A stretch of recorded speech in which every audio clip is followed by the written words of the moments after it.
I've always wanted to do things with other people, but I don't know. I'm shy. There ain't nothing like the first time.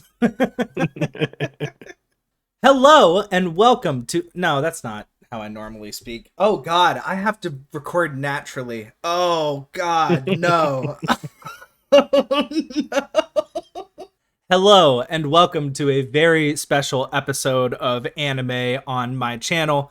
I am joined by a friend of mine who has his own YouTube channel. His name is Chance. Here is the intro section. Here's the introduction. I haven't done this before.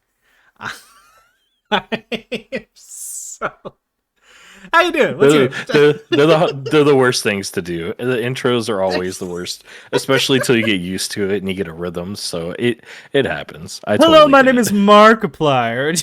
Yeah, No, this is Chance. He has, I believe, your channel is called Last Chance, right? that is correct. Yes, sir. And he has anime videos that make me feel warm and fuzzy inside. He has a very lovely voice, and I thought about his voice, and I was like, in a majorly voice focused video, it would be a good idea to feature him. I need to steal the. I mean, your audience has to be like what, like 70% women, right? Oh yeah, I mean 90 if I were to actually dig deep and see the numbers, or at Yeah, least they probably wish they were women. So yeah. it's The fine. the true 93%. And so yeah, right now is basically we're gonna be taking a look at every anime that aired or ended in spring 2024. It's going to be a little bit easier for me than you because I have been no-lifing all of these shows.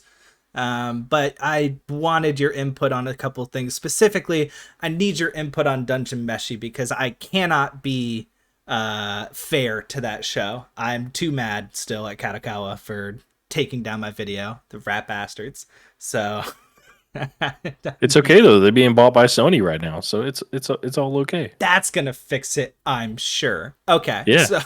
so just right off the gate, let's explain the tier system that we're using. I made a few changes to a list that I found online already, provided by this guy, I think.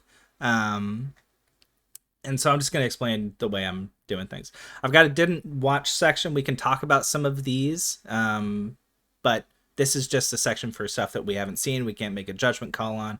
I got F for just stuff that's absolutely disgusting, stuff that you can't believe that this even aired in the first place. D is for, you know, shows that aren't quite as good as you might consider average. C is smack dab in the middle, just standard anime. B is something that goes a little bit above and beyond what you might consider your standard. A is something that is pretty good. I would say, you might even rewatch something that, you appreciate more than your average or just good anime to begin with. The S tier is for the best anime of the season. And that's another point that I want to make here, which is that, most of the time I have to be pretty nice when it comes to my ranking using the mouse system and basically saying most things are going to be above a 5. This is where I get to be mean. And so I want you to think Just of let it it all out. exactly. I want you to think of it as comparing all of the anime that we're talking about today to each other. So this is the survival of the fittest of the spring season. There's anime that you have to watch from spring 2024. That is S tier. And there's anime that, you know, eh, you could or you could not. And here's the stuff that you absolutely shouldn't watch. And here's the stuff that you probably shouldn't watch. It's probably going to waste your time. And here's the stuff that you might want to watch. Here's the stuff that you probably should watch. Here's what you have to watch. Now, I made another category last night because I realized if I'm comparing everything to each other from the season, then I want to have a category to stand out. Even if we're not going to use it today, an over S category, which means this is an anime that not only stands out and needs to be watched in terms of this season, but you need to watch this anime, period. This is like going to become a generational, piece of media. This is something that has to be seen. And so that's the rundown. Are there any questions?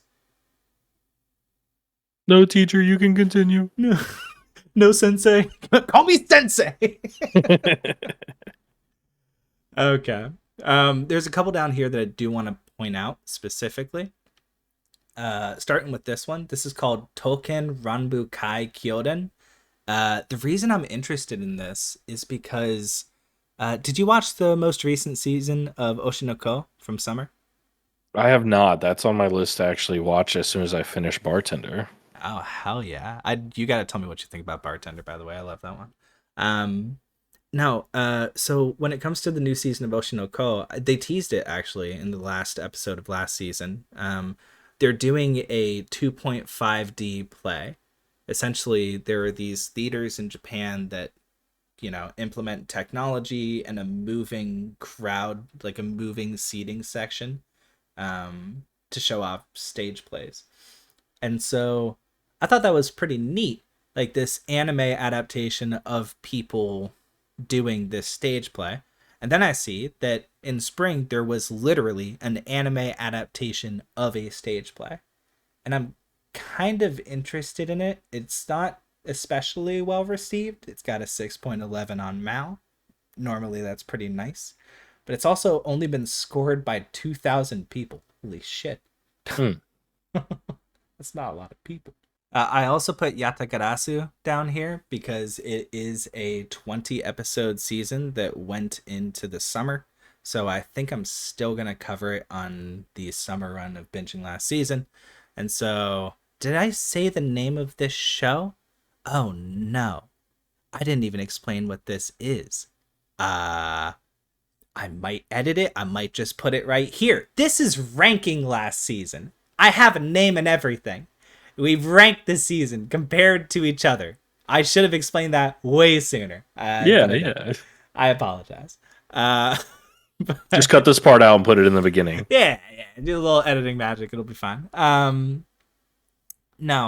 So yeah. I'm probably still going to cover this show. That's why I'm not including it. There's going to be a couple other ones in here that are similar to this one. But I do plan on watching these two. I don't plan on watching any of these. This is like a vampire, what's the word I'm looking for? Shoujo type show. Yeah. Not even remotely interested. I don't know what this kid's problem is, but I don't want to talk about it. Tadaima Okairi, with these two men taking care of a child, I think. I believe so. Yeah. That doesn't seem correct for Japan.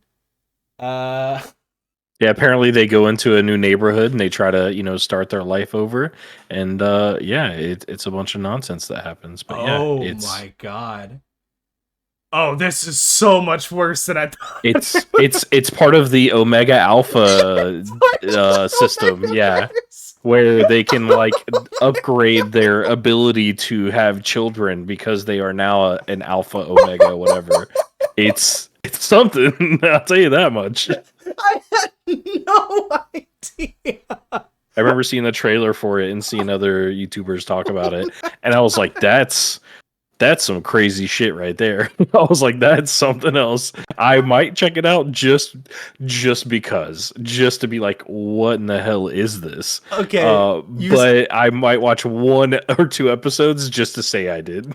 You know what? You say that, but here's the problem. I watched an anime, just to see how it was.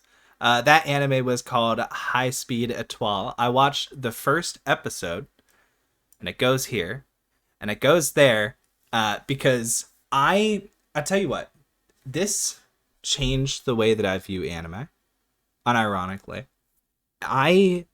It's just been so long since I saw something that lacked so many of the basics that it reminded me what makes an anime good by not having it be present. Does that make sense? It sounds to me just like the grandpa and grandma turn young again. We're gonna talk about that in a second. Don't you worry.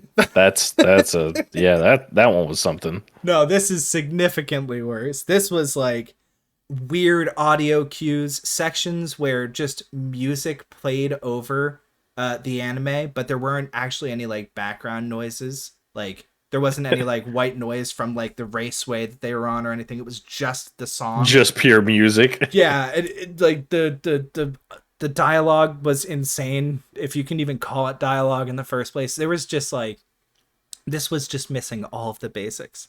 It was unbelievably bad, and I didn't even put it in my anime list. I didn't even want to have that in my history. So, question though, do some of these Fs need to be watched just because they're that bad? Like they're one of those like hate watches? Oh, that's a good question. One of them will be. Wait, no, actually, Okay. no. I would say when it comes to F, I would say there is absolutely nothing redeemable here. I don't even think Okay. Okay. F should be watched. Period. But D is like you'll at least find a small amount of entertainment because it's that We bad. both know what we're talking. We're talking about this show. Yeah. I would almost say that goes in a D just because it's so bad it's good, but at the same time it's not. I really did just take clips out of that. It is so bad it's bad. So just because I make it fun to watch doesn't mean that that the whole experience is. Sometimes I feel like they turn some of these manhwas or other mangas that are created into anime just to fuck with people. Not even just to make something good, but just because they're like, let's see if we can get people to like this shitty thing. You know what? That's strangely relevant to one that's coming up. But first, there's a couple of other ones that we need to talk about.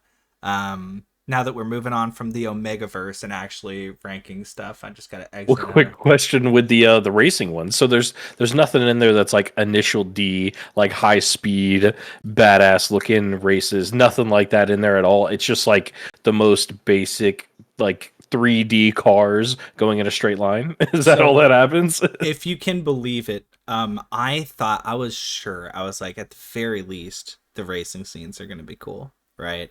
I was like, at the very least, they're gonna like they have these like F1 tracks. At the very least, the scenes with the racing is gonna be cool. It is literally what you just described. It is a 3D car moving over like a 2D road. It does not look good. They're just like doing little. It looks like a tech demo. Swear to God. So you're saying I could make this in Blender or something like that? I could. I think you can make this. Oh, well, I'll be honest. I don't think you're horny enough to make this in Blender. This is No. clearly bait for people who, I guess, want to see girls in skin tight racing uniforms. Who are we appealing to, right? Like, how far are we gonna go? How many people do we need to appeal to? Can't we just appeal to like normies and stop there? I don't know. This is just my 2 cents. If only the dialogue was decent, then it'd be like, okay, I could get behind this a little bit. Like, yeah, you got, a beautiful, attractive women driving these cars or whatever it may be. But if there's like some sort of nuance in conversation or relationship building, anything like that, then I could at least get kind of engaged. But no, it's just tits and terrible CG. Yes, tits and terrible CG is a great way to Awesome. describe this show. I would also say that the what's it called? Uh, just the whole package together. You bring up dialogue. It made me think about that one anime that Jaden Smith made. Another one. I think I heard of it. I don't remember it off the top of my head, though. It's like X Arm or Neo Tokyo or something like that. I have no idea. It was Neo Yokio is what it's called. Neo Yokai I Watch. I know I know exactly. So I do remember this partially because I saw some of the trailers and I was like, oh, this might end up being pretty cool. And then the more I heard about it, I was like, oh, this is rough. I will not be watching this at all. Yeah, no, it was appropriately a car crash. So no, there's nothing of value here. Don't watch it. However, that being said, I told you I was rushing through some anime, just trying to see bits and pieces, to see if some of the stuff that I missed was good. Because Spring had a ton of anime, by the way. I think I'm 90% sure Spring had like 10 more anime than the summer did. And a lot of them were originals. So I can't even use the sequel thing as like a crutch. Um, but that being said, Tonari no Yokai-san, if I could say an English title, I would. They don't have one. I, having seen one episode, I'd put it there. I'd That's pretty high for one that I would think would be way lower. Yeah, just one episode was all it took to draw me in. They are so unbelievably imaginative when it comes to, uh, like the world that they created. Like there is more. I'm trying to think of something to compare it to, because like when you think fantasy world, you think something that like you sort of think of like Studio Ghibli kind of stuff, you know? Like my buddy just made me watch Spirited Away, and that was like almost like divinely inspired watching that movie and seeing My like favorite Ghibli movie. it was unbelievable. Granted, you know, I have complaints about the first and last 5 minutes, but everything in the middle was like unbelievable. I think I gave it like a 9 out of 10 or something. Because like I said, I don't like the ending really. But point is, I'm sorry if you want to fight back on that. If you're holding yourself back right now. No, I'm not. respect that. I definitely agree that it has some small things, but it's more or less like I grew up with it and I just love it. It's yeah. No, it's beautiful. And that's what I think of when I think of like when you have a creative option. Like the lamp post when they're going to meet the good witch that like sort of walks along the path with them. Hmm. So it's the lamp post that they passed for like every spot. It's just the one lamp post. Just little things like that are so fucking magical. And Tonari no Yokai-san has that. It just does. Like it has the best way I can describe it is there's this scene in episode 1 where it yokai are generally just like accepted by the people of this world, so it's not like a crazy thing. And you follow various yokai and people during the show. And this girl's walking by, and there is just a giant transparent like humanoid figure that's like skyscraper height walking by through the town, and she's like, "Oh, I wonder if it's gonna rain today." And like that ability to mix fantastical elements with what seems like a normal real place, I was super fucking impressed by one episode. I'm definitely going back and finishing it. I do remember seeing this, I think, on Mother's Basement or one of the other guys where they were talking about it briefly. And I did put it on my list. It is one that I plan to watch because the way that they spoke about it, they're like, it has so many elements behind it that make it more than just your average anime, where the conversations they have, the world that they kind of build behind it, and just the way that they converse with each other makes them seem like real people and not just stiff people standing there having the most basic, boring conversation. They're actually like engrossed in the world. They actually live there, and it's kind of just magical across the board, like you said. So I definitely have it on my list to watch, but didn't get around to it yet. Yeah, fair enough. And speaking of things I didn't get around to, this one as well. I don't know if you watched Astro Note. I totally missed it.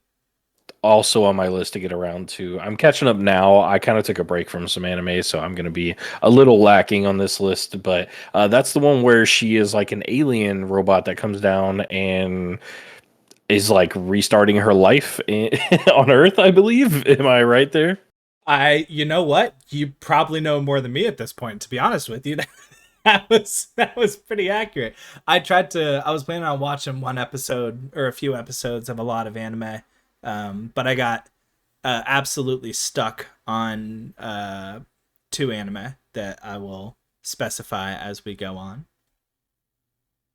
Yeah, apparently it's got decent reviews. It's okay, but yeah, as far as I can tell, the animation's pretty gorgeous, but the story's a little bit lacking, according to what I recall. But we'll see when we watch it. Yeah, I'm not a big fan of how it looks. And speaking of things that you know more about than me, Oblivion Battery. Would you care to explain that one as well? Because dude, you just Yeah. know more than me. I'm sorry. You've got the hidden info. I don't know anything until I click on it and watch the whole thing. That's my shtick. So I have a bad habit of one, I watch a lot of YouTube, so I watch different YouTubers review different things all the time, but I also spend a lot of time watching trailers and then kind of digging into the story of them a little bit before I watch them to see if it's something that I'm interested in. So this one is about a guy who's in like middle school or high school who basically is this like normal kid, but he's a bit of a prodigy to a degree, if I recall. I could be wrong, but he's pretty damn good at baseball with all his buddies and his best friends, yada yada. And then one day something happens where he basically loses all of his memory and turns into a like 9-year old instead of a like 15, 16-year old. Wow. So he still has all the skill and everything else, but he just acts like a child 90% of the time afterwards. And it's not because he tries to, but it's because something happened to him. I think he was in like an accident or something where basically he reverts to being more childish all the time. So he's like extremely good at baseball and like insanely talented. But the way that he acts and reacts to situations is much more childish compared to everyone else in the show. So they're taking it very seriously because they're like part of these big leagues and stuff like that with the baseball teams. And he's just like goofing around, kind of just being a nuisance the entire time. So it is on my list to watch because I enjoy those very goofy ones, especially where the character is like serious sometimes or they have a serious aspect to it, but then they take it very lighthearted. The way that I think about it is almost like Chainsaw Man, Mob Psycho to a degree, Mm. where the main character is, yes, serious sometimes, but also kind of stupid and dumb and goofy. And I enjoy that. So I plan to watch it. No, there's just a ton of anime coming out. I don't know how we're supposed to keep up with this shit, dude. That's why I skip around, and that's why I like watch a little bit of the new stuff. I watch a little bit of the old stuff, catch up on, Mushoku Tensei, catch up on, whatever it is, and then I'll watch a new one again. And that's why when someone mentions me watching one of the longer ones that has like 10 plus seasons, yeah, I'm talking about One Piece and stuff like that. I'm just like, no.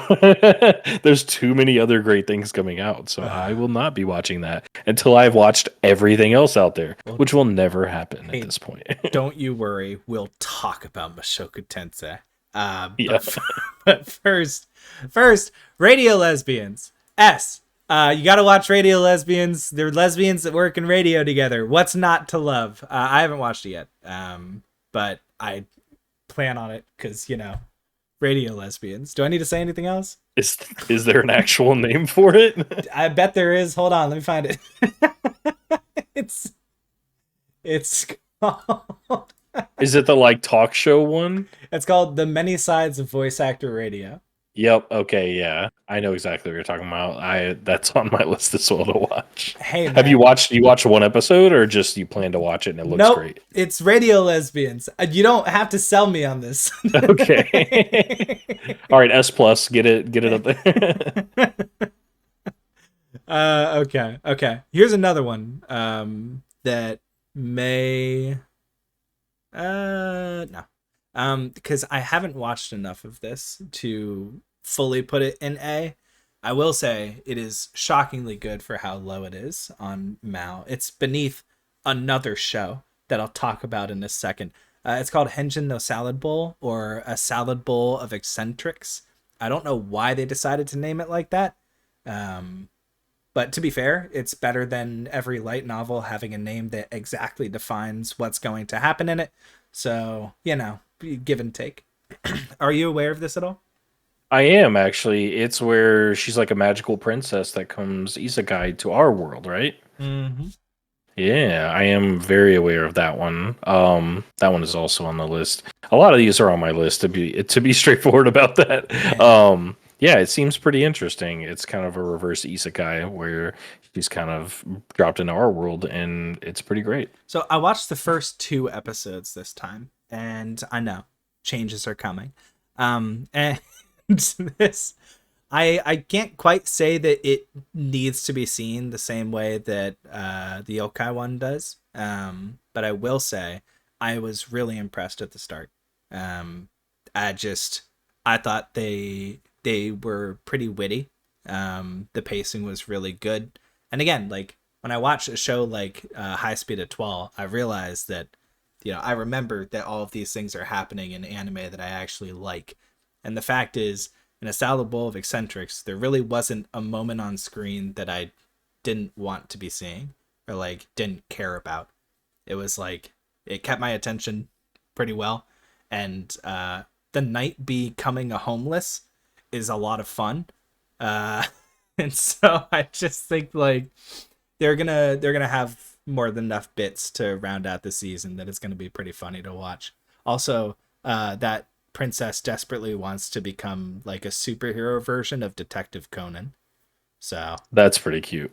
And yeah, the fact that they're adding in like such kind of like just goofiness behind it. So she has a knight that comes with her that becomes a homeless man. Like that's my kind of shit right oh there. no no 'Cause no no no! Don't misunderstand. A oh, homeless woman. oh, yes.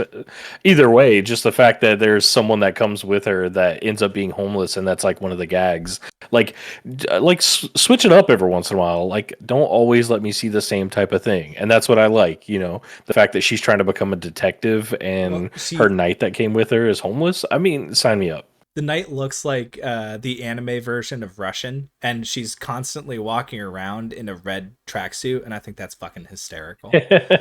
So, That's great. Yep. okay, moving on to shit that doesn't deserve any praise whatsoever. Did you watch Blue Archive at all? No, not at all. Okay, you made the right choice. What an unbelievable waste of time. Holy fuck. I They spent a lot of money on it too because it looks pretty, but my god, is there nothing there? There's so little there that I feel like I can't even talk about it. Don't even think I've heard of it. That's how little is there. You know the I want to say it's based on Azure Lane, I think. Or no, the game might actually be called Blue Archive. I don't know, but it's really popular in Japan. Which is why I think yeah, it has a 7.05 on my anime list.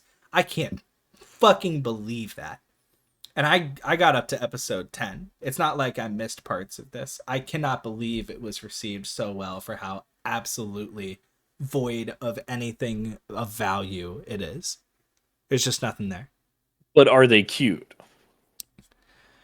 Next one is called The Fable. And I didn't watch The Fable, and I bet you didn't watch The Fable either, or did you? I didn't be, but that one is one that's on my list because kind of the opposite of the goofy, funny ones. I also like a goofy, serious one, and that is one of those that seems like it is very serious and sometimes, but it's also very goofy at other times, depending on like what's happening. But it definitely has a more serious to 90% of it, from what I saw. Yeah, and what you saw was his face, right? I assume. Um, Yeah. Now, I have no idea what this is about. I just saw that it's 25 episodes, and I was like, I can cover that in the summer. So I do plan on watching it, so we'll move it up to the top of didn't watch, as well as Salad Lesbians and this one. Salad Lesbians. Yeah, Salad Lesbians. I'm That's the next new one to come out. sorry. I'm mixing up names. Radio Lesbians. Anyway, studio apartment, good lighting, angel included. What the fuck is this? Do you know? It's on my list. I No, I why? can't tell you why it is. I don't want to elaborate further. It is on my Okay, list. Yep, fair enough. that's it. All right, next thing. Here's something that I need to elaborate on. Bang. Have you watched this That's yet? the train ride to the end of the world thing. This is if I had actually opened it up sooner, I'd be able to answer that faster. Yes, this is Train to the End of the World. Yeah, yeah, that one seems very interesting as well. I cannot recommend this one enough. I don't think they hit it out of the park on the ending, although I'm not going to get into super specifics there. Um, I thought that it's just such a fucking trip the whole rest of the show that I thought the ending would be as over the top as the rest of it had been up until that point. You have to understand, there's a part where like they find a city because all of Japan has been fundamentally changed by 7G. They skipped 6. They went straight to 7. They said 7G is going to fuck up Japan permanently. And so they have this young girl activate it, who shows up in the city after running away from her hometown. Everything goes fucking haywire. Shit gets absolutely crazy, and Japan becomes like surrealism personified. And they go on this train that's meant to go to Ikebukuro, where this all took place to begin with, and where they can possibly change it back.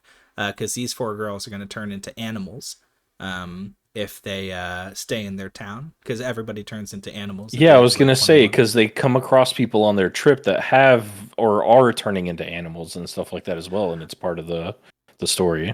That's pretty much episode one, believe it or not. Okay. They really don't come across any other animal people, more or less, for the rest of the season. But my god, dude, it's just so there's so much love. There's a fucking there's an old guy who walks around the city making train noises, who turns out to be like this hot hunk guy who was an old scientist who was involved in 7G, and he he figures out a way to communicate with them by using Morse code and banging on the rail, which doesn't make any sense, but who cares, right? Um, and every time they're having a conversation, he goes off on a tirade or something, and then the Morse code ends up coming in as choo choo choo choo choo choo choo. Jesus. It's just I'm a big fan. I think people need to watch it. I think people absolutely need to watch it, and it's more or less self-contained, so don't need to wait for a second season, which is nice. That's good. It's always good to have something that you know is a little more definitive because everything wants to be a full series now. So yeah, I'm True. definitely gonna watch it. And luckily, you can't contest me because you haven't seen it. Yeah, maybe next time. Yeah. Next one. Viral hit Kenka Dokugaku. Have you seen this yet? I haven't, but I do know a lot about it. It is the one where basically he is beat up a lot in the school, and then he starts streaming it or recording it, putting it on YouTube, and then he becomes a viral hit about him being beat up or sometimes beating up other people. But I believe it's mostly him being getting his ass handed to him. More or less, it is him getting his ass handed to him. I don't know. Okay. Here's the thing. I started this after watching another show on this list that was higher up on Mal. So I just assume everything listed higher up, I assume it's better, more or less, but that's not always true. Um and so I was ready to like watch a few episodes of this and then drop it. And I watched the first like 3 episodes and I hated everybody here. I hated what was going on the screen. I was just like I can't get behind anything that's going on because I hate all of you so much. And the faces that they make are fucking hideous. Like, these are all the worst people that you've ever met. Like, they're just, there's not really a protagonist to root for at the start. And I think that's why reception has been so hot and cold online, seemingly. Mm. I think people who drop it after those first couple of episodes are probably not big fans, and I wouldn't blame them. But I do think it picks up quite a bit over the course of the series. He learns how to fight from a man with a chicken head, foreigner online who just has a channel with, and they're focused on YouTube. Oh god, I hated it. It was so cringe. They're talking about like monetization and like, oh, you get X It's like amount of money looking in per the view. mirror. Oh god, it sucked. It sucked so much. And then there were a couple things that I thought were kind of weird. So this is based on a manhwa. This is based on a Korean webtoon, I believe. But what's interesting is I've gotten a little bit better at Japanese. I pay attention to what the people are actually saying when I'm watching an anime. I realized that they weren't actually saying any of the people's names. And that's because everything in the Japanese version is somewhat changed from the Korean version. Like, Kenka Dokugaku means how to fight. It's not viral hit. And I want to say viral hit was the original name of the manhwa. And the reason I say that is because at different times they're calling people by different names, but the names in the subtitles are Korean and the names that they're saying are not. So they changed all the names to Japanese names for the anime adaptation. Oh. But whoever subtitled it made it all the Korean names. But then at some point, when they're talking about their YouTube channel, their YouTube channel, and they're New just Tubu? YouTube, when they're just like when they're talking about that channel, they say like, "Oh, and your channel Kenka Dokugaku," but then the subtitle person put viral hit there, which doesn't make any fucking sense. Because even if you say like the show is called Viral Hit, his channel is called How to Fight, and it clearly says it on the screen, and they say it out loud. So like that was a weird thing to do, unless You like just gotta suspend the disbelief and just just get your ass beat. yeah. That's all it's about. Yeah, it was fun though, and the characters do have redemption arcs over time. Um, God, you really just have to get past the art style and the fact that everyone sucks. I think it's worth watching though. I think it should be seen more or less. Like it's not just like hit or miss. You feel like it's like building into something better for like the next season? Like, is it like a big setup to be like, oh, everyone's kind of shitty, everyone kind of sucks. There's not a ton of development, but then like near the end, they start like, Okay. kind of making those steps toward it. Okay, look, minor spoiler. But well, first of all, no. And second of all, minor spoiler. There's a part in here. Like here's where what I think people hated. There's a part in here where first of all, this girl starts to like this dude because he was nice to her once. And I hate that already. Like I hate promoting the incel mentality. At some point I thought they were just going to like cause like uh, uh I thought they were gonna like wipe out incels with like an incel heat wave by having her hook up with the Giga Chad at the end of the series. I was like, that's the Mm. only way this is appropriate. Because the thing is, it's sort of like there's kind of a dynamic that reminds me of Scott Pilgrim in this show, where in Scott Pilgrim, here's the difference though, is that Scott Pilgrim was like an artistic and focused look on, why that relationship dynamic was wrong. And the original Scott Pilgrim ending is him ending up with Knives Chow because Ramona is like more of a metaphor than a person, right? Yep. And this anime is like, what if we had our Knives Chow character that really likes our main character for a good reason, but we keep him with the supermodel that happened to work at the same McDonald's that he did and likes him because he was nice to her once. What if we did that instead? And I don't like that at all. He does not deserve to have her care that much about him because he doesn't act in a way where she would. It's completely and totally unrealistic, and it's kind of dumb. And if people, I could imagine people would see that and hate it because I almost felt myself going back. Because believe it or not, once upon a time I was cringe, and No. yeah, I know it's tough to believe. I watch anime and play video games, but it is true. And at one point, there's a scene that I would have shared this guy's perspective because he's getting beat up at a park in front of the girl that he likes, who he just like tried to leave alone because Giga Chad McGigaface came along and was talking to her, and he's just like, oh well, she wouldn't want me around because I'm not interesting. But he's also the type of person that doesn't fucking say anything interesting because he thinks it's gonna be taken weird by the girl that he thinks is cute, and like she's like an object of worship to him. Whatever. It's like it's just promoting like super wrong dynamics. And then there's even a scene where like Giga Chad MMA guy walks the girl away from the area because he's more or less naked after trying to get these guys to not hit the girl, but he's like self wallowing, and I'm just like, there are two audiences watching this right now.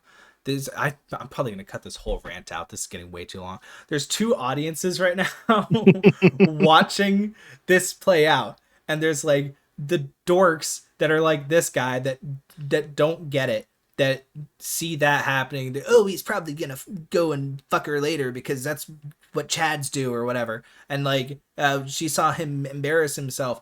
And there's real men. I'm a real man. Okay. When I saw that scene, I was Uh-huh. like, MMA bro is the biggest bro of all time. He is seeing that this man is in like the worst state that he's been in a long time, and he probably doesn't want this girl that he likes a lot to see him in that state. So he's like walking her away. But I could hear the incels in the back of my mind clamoring about this scene already, and I was getting mad at an audience that wasn't there. But like, there's that whole saga is dumb. That's the So what point. you're saying is it really brought you into the world and had you in it, locked in the moment, right? I thought the rest of the anime after that was fantastic. I think that was really like the darkest moment of the whole thing. But it is wildly unrealistic. But that's the point of anime. It's supposed to be unrealistic sometimes. No, it's definitely worth watching though, I would say. Anyway, Solid B. solid B. It's more worth watching than it is not worth watching, for sure. Yeah, a B for beat your ass. All right, on to the next one. I'm guessing you don't keep up with Hibiki Euphonium because I do I not. don't, but it is one that I do plan to watch at some point down the road. I don't know anything about it besides cute girls doing music. That's about it. Okay. Have you seen this work of art? No, I have not. Oh, you haven't? Damn, I thought this was gonna be our first one we argue over. Okay, No, that is fair not enough. one that I've seen. The banished former hero lives as he pleases. Me and Chance were talking about this a little bit earlier. I don't know if this was in the video or not because my concept of time is slowly slipping away from me. But banished former hero. There are parts of this that are like so bad they're good. That makes them funny and worth seeing. If you want to see those parts, just watch the video I did on it. Don't waste your time. This is something that like if you're going through spring and like with a massive amount of anime that's coming out nowadays, do not waste your time watching the banished former hero. It's bad. There's nothing good about it. There's scenes that are so bad they're funny. You can see those in my 4-minute video instead of wasting, what is it, like 6 hours, I think, is the full runtime of an anime season. Watch my Roughly, video. yeah, 12 episodes, 23 minutes apiece, ending opening, yeah. Yeah, just watch my video. It'll take 4 minutes, and you'll get the same amount of enjoyment, if not more, actually. So that's all I can say about that. Otherwise, It's got a 5 on Mouse, so if that tells you anything. yeah, yeah. But then again, Blue Archive, the animation right next to it, had a 7. So what does that tell you? But that's cute girls in skin tight clothes. You know what I mean? If this one Oh, doesn't even God. really have that, it's not going to get even the Gooners out there. I hate how right you are. The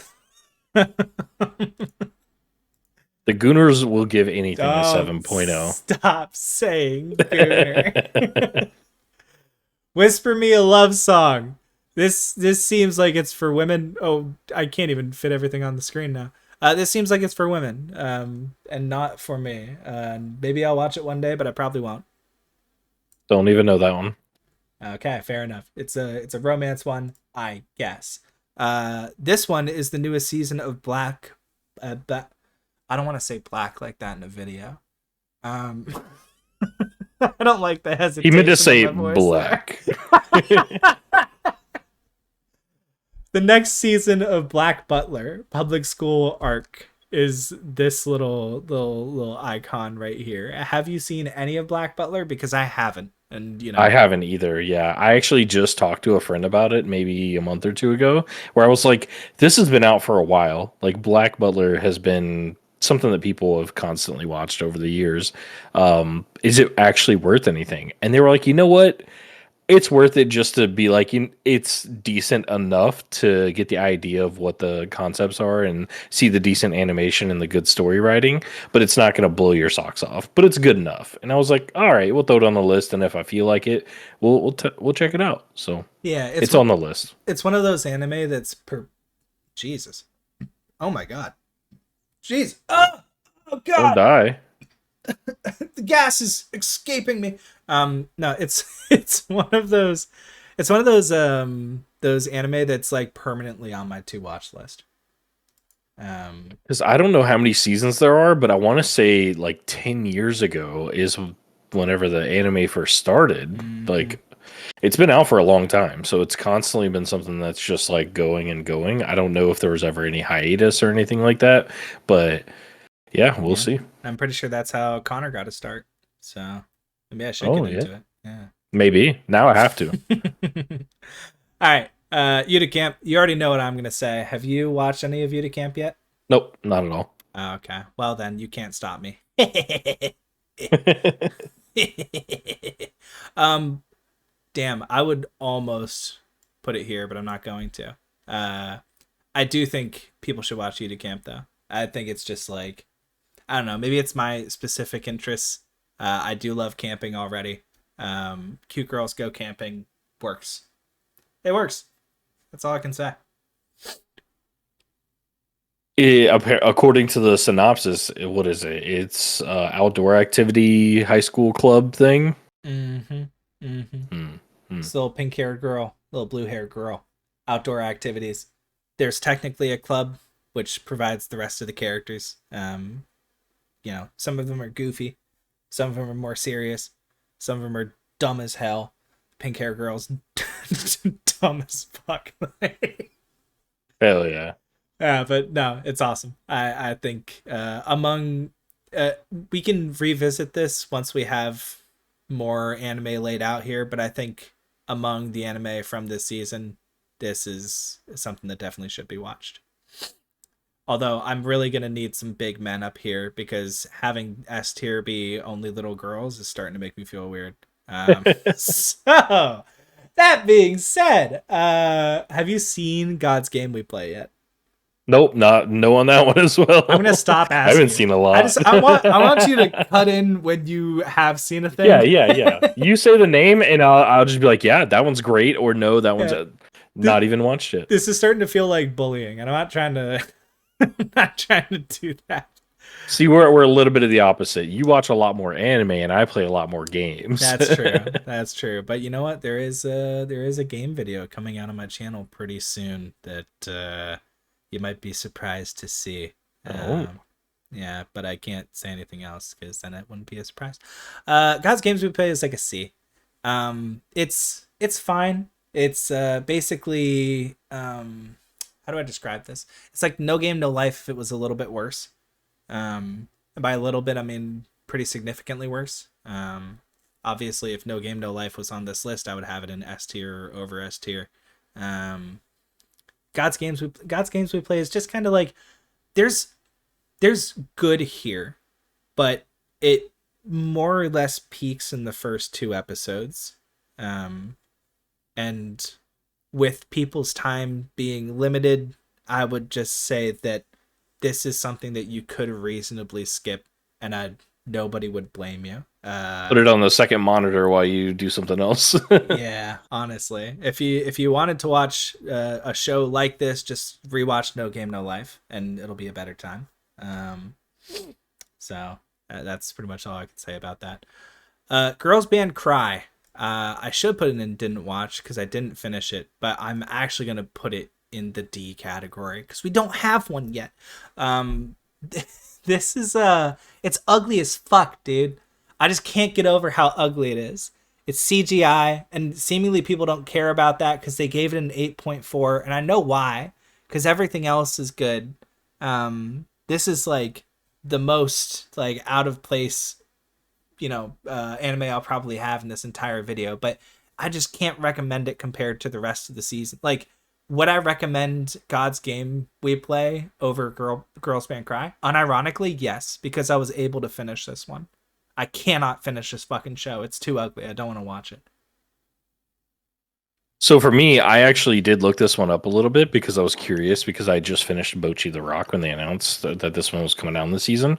And so I was like, oh, it's another like a band, girls, cute, whatever, that kind of vibe. Mm-hmm. And whenever I looked at it, I don't hate the 3D. as much as I used to. It's kind of grown on me, especially after like Dorihidoro and Beastars, and even like the newest Trigun, stuff like that. So a lot of it's kind of grown on me. This one definitely has like a uncanny valley kind of look to it though, where it's trying to be realistic in a weird way, where it's not like trying to be anime but just like a 3D version of anime. No, it's trying to be like Genshin Impact but as an anime. Yeah, you know what's Where it's like crazy? It weirdly, I don't even know. you know what's crazy? It reminds me of Ruby. Did you ever see those Yeah, from Rooster yes. Teeth? That was Yeah, like it's that was a non-anime studio trying to like kind of make anime. This is what it reminds me of. Yeah, it definitely has that vibe where it's like it has a lot of detail. I mean, it looks good for what it is. And for me, that's enough to where I do have it on my list to watch and it's something that I wanted to at least check out just because of the animation. I'm that kind of person where art style can sometimes get me to watch something that is otherwise not my vibe or not something I would be interested in. And this is one of those ones where the art direction isn't great, like it's not stylized in a cool way, but the actual technical prowess behind it is intriguing. So I want to see it because of that. Yeah, fair enough. And you know, if you go and watch this, and you come back and you're absolutely livid with me, for putting it in the D category, join all the other fuckers in the comments, asshole. Next anime.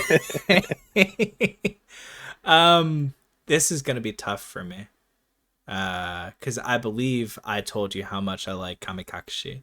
Um, and the tough part for me is not putting it in over S because I gave it a 10. Um, Hmm. is it quite in that category? For me, it is. Have you seen Kamikakushi? I I sh- have not. I What's the said I'd English stop name? asking, dude. Wait, I've got to put it back down. I refuse to put it in either spot until it's confirmed. The English title is Mysterious Disappearances. Yeah, no, I have never even heard of it. Yeah, it's something else. It's a thriller, um, where uh, more or less it's a thriller where urban sort of what's the word I'm looking for? It's like scary stories based around urban areas. You know what the word I'm trying to say is here?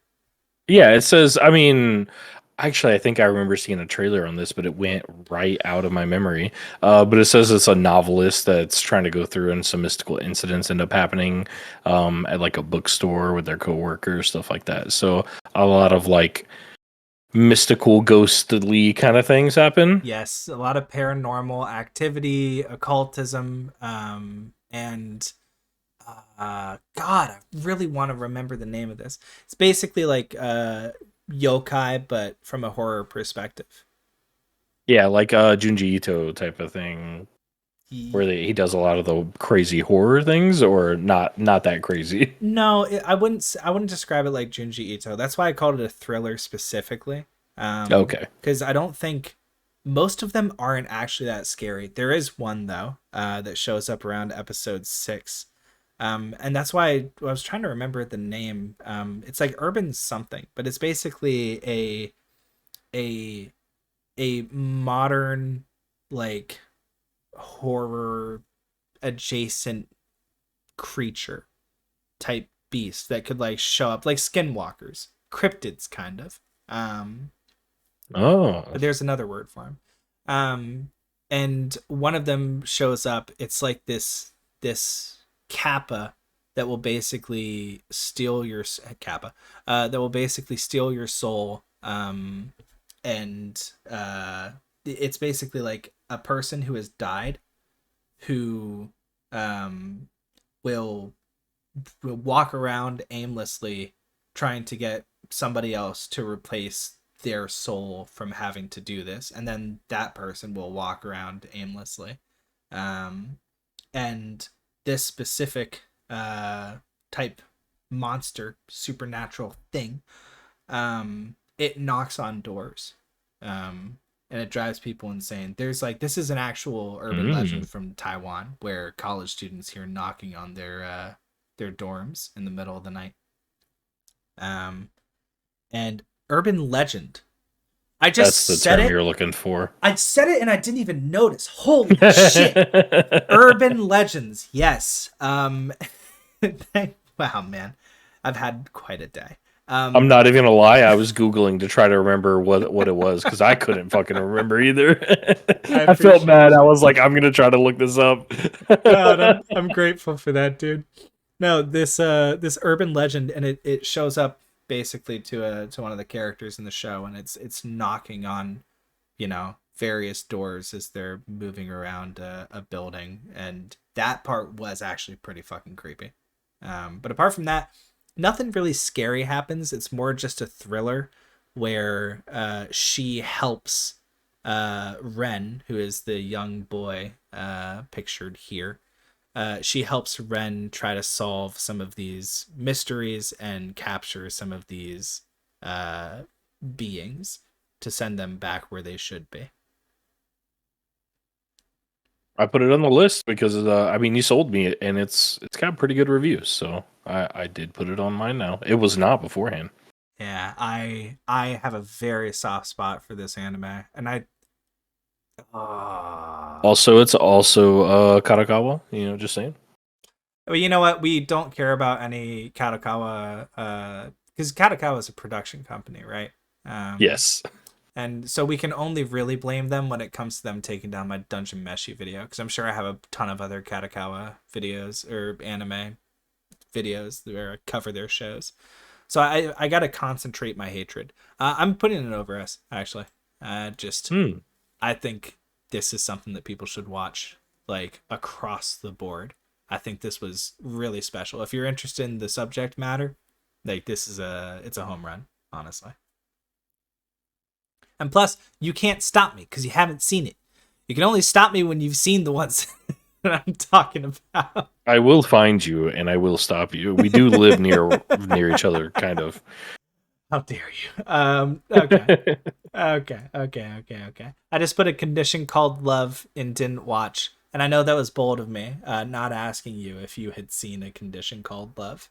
I haven't seen it.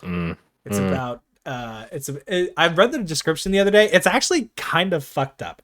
It's about an asexual girl who, like, sees a dude get horrifically dumped, and then she's like nice to him, and the next day he he confesses her feelings, or his feelings for her, and she rejects him at first, but he's just like, no, give me a shot. And so she goes out with him to see if it's possible for her to love. And I'm just like, I had a relationship like that in high school. That was not romantic. That sucked balls. That is not a good thing. It's kind of fucked up. I think I heard someone talk about this, so I did put it on my list. It seemed like it was kind of goofy at sometimes, but that it was like just a different take because it's the guy chasing the girl and the girl's not interested at all, really. Mm-hmm. And they kind of get into some shenanigans, but it's mostly like, rom-com type of thing, but mostly rom. Mostly rom. I hate that. Hate mostly rom. Speaking of mostly rom, let's talk about something that isn't that, because don't ship the grade school girls. Jellyfish Can't Swim in the Night. Have you seen this? I haven't, but I know a lot about it, and as far as I can tell, it should be A or S, for my opinion, from just the things that I know about it. I've watched multiple videos. It is definitely on the list. No. Oh, you shitter. No.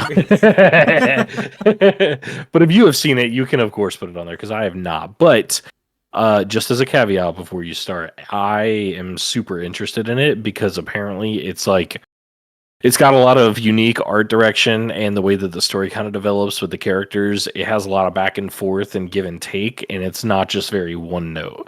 So it gives some of the Bocchi the Rock vibes, which I loved, but it's different. Yeah, but here's the thing about ranking last season as opposed to binging last season. In binging last season, Jellyfish Can't Swim in the Night had the same exact score as Train to the End of the World. But in ranking last season, I actually think it's worse. Yeah. Yeah, not by much. But I don't know if I would call this must see, compared to Train to the End of the World, because Train had like it brought something special to the table, something special, something very different. uh Jellyfish is cute. It's a coming of age story. It was fun having different outros for, half of the episodes. There's a lot to like, but if you asked me if it was must watch from spring, I don't think so. I think it was really good. I think you should watch it if you got the time. But if I had to choose for you to watch something out of these four, like I would say this is like appropriately placed. I would say that these two are more worth watching than these two. It's definitely giving vibes of like "Hold Me at Night" for the for the S tier. It seems like, and A is more like these are just really good, and you're gonna have a great time, and you're gonna stay engaged and not want to grab your phone every 10 seconds. So it's gonna keep your attention, but it's not gonna make it to where you're like, "Damn, I think about that every day for the next week at least." That's fair. I think I would probably grab my phone starting at B. I think that's a fair assumption. Okay, okay. So I don't like what you said about Hold Me at Night, though, considering it's still just little girls. Really, what I'm trying to do here is I'm trying to make sure that there aren't 3 anime with little girls in the S tier. No, I'm just trying to tell you that after you watch those, I will hold you at night. Oh, That's you're what I gonna. meant. Well, fuck me. I guess I'll watch them right now. Uh, fucking bartender. We are talking now. You and me. We're both talking about an anime because we both seen it. I have seen the first 2 episodes. It counts. I have not. So from those 2 episodes, honestly, pretty dang good. I would give it, based upon those two that I watched so far, probably an A, maybe a B. Only because it had little stylings of music in the background as well. It's not just about like the vibe of being at the bar, but the conversations that they have, they're a little bit pretentious sounding, but it's got some laughs, it's got some good character development, and it's got good music, and I like the vibe of it. So for me, it'd be like a high B, low A. So depends on what you think. I completely agree. Okay. 100% start to finish. I think I think this was pretty good. I don't think it was like must watch, but it does. Bartender's really unique as a show. And I think not everyone's going to love it, but I think that the people that are going to love it, like myself and seemingly yourself, are going to adore it. And I think Bartender is like the anime equivalent of listening to you talk about anime in your videos. It's just a vibe. Like from what I saw, like Yes. especially the way that the main character describes it. For one, I want to caveat this whole conversation with I don't drink. I do not consume alcohol, but Really? maybe every few months when my buddy asks me to. When Wow. I go hang out with him or I go to a public event, that's when I will drink when he hands me something. Outside of that, I don't drink. I've never gone to a bar on my own. I've never even gone to a bar without him being there, or like with any other friends or anything like that. I've just kind of done my own thing. I just, kind of hang out whenever I go out and do whatever. I'm just not a big drinker, never have been. Wow. But I do know a little bit about them because as I've gotten older, I mean, I'm 30. I've obviously heard the names of some of these things like martinis and whatever it may be. The way that they describe it and the way that they explain it seems so clear but so simple and to the point. Like in the first episode where he's like, he made like a simple drink that had, I think, scotch and soda or something like that in it. Mhm. And they were like, why is this so refreshing? And he was like, it's because the way that I handled the ice. The ice makes it to where it stays crisp and it kind of hits your mouth in a certain way. And that's what makes it more refreshing than it normally would. Because if you just pour it in a glass, it's not going to retain the same type of like just feeling that comes out of it where it's more bubbly and it's more airy. And it only takes a few minutes to describe that, but he goes through these steps to be like, this is the reason why I made it, and this is I made it for you because I could tell that you as a person would appreciate it. And I was like, damn, I don't drink and I want to try that. And I think that if it does that and it gives that vibe, it almost gave me a little bit of Yakuza vibe as well, because I play a lot of those games, every single one of them actually. But every game has like a bar setting that you go into, and it made me feel like I was in that Yakuza game hanging out at the bar with the other dudes with an amazing bartender. So Yeah. Yeah. I think it kind of invokes that feeling of watching. It's just always nice to watch somebody who's unbelievably talented at what they do what they're great at. Yeah, so far it definitely seems like it's got the vibes. I hope that it sticks with the main character is pretty interesting for the most part from what they're setting up.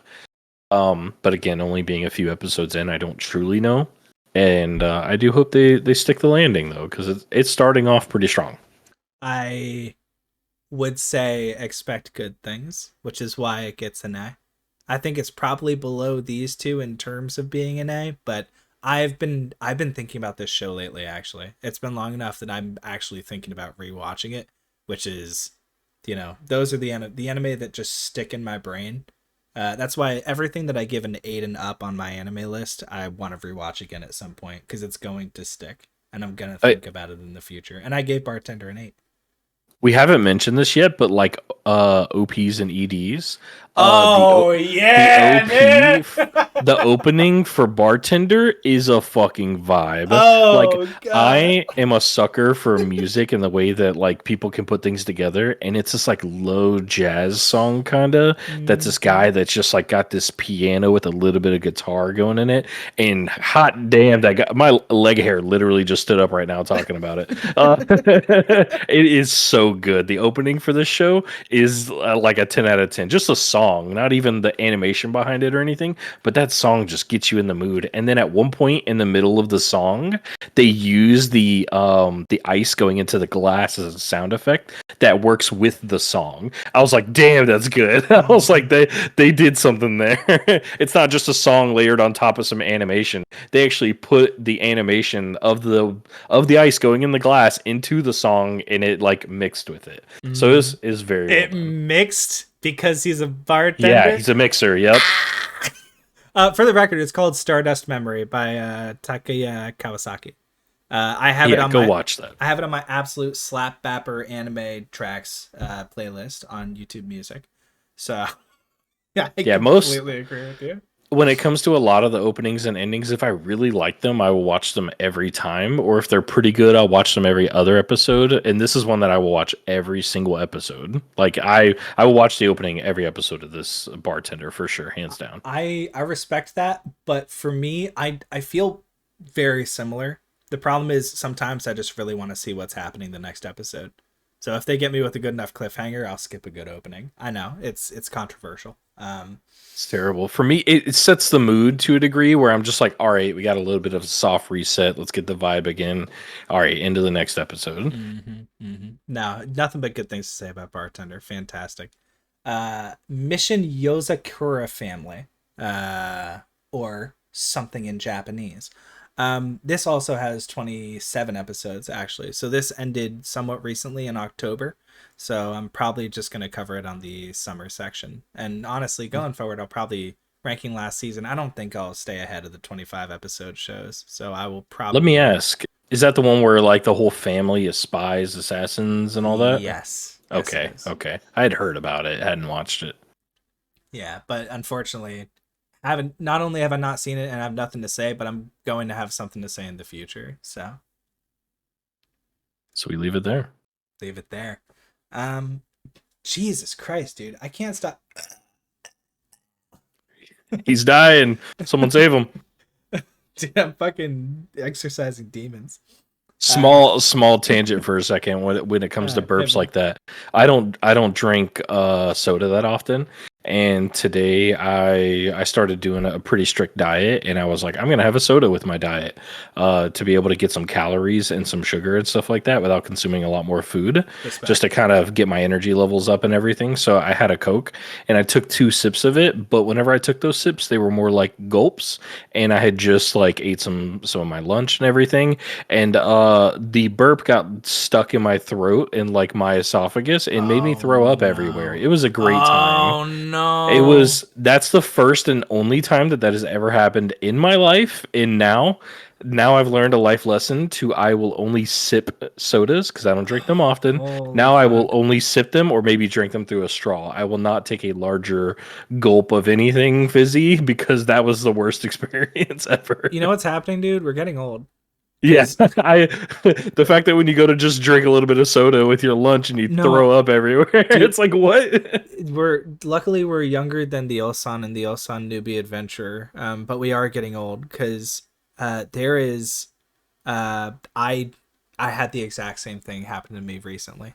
It was the first time that I've now it wasn't from soda, I don't think, but it was the first time that I basically did have a hiccup, get stuck and not really able to get out. And when it can't get out, your stomach's just like, well, clear.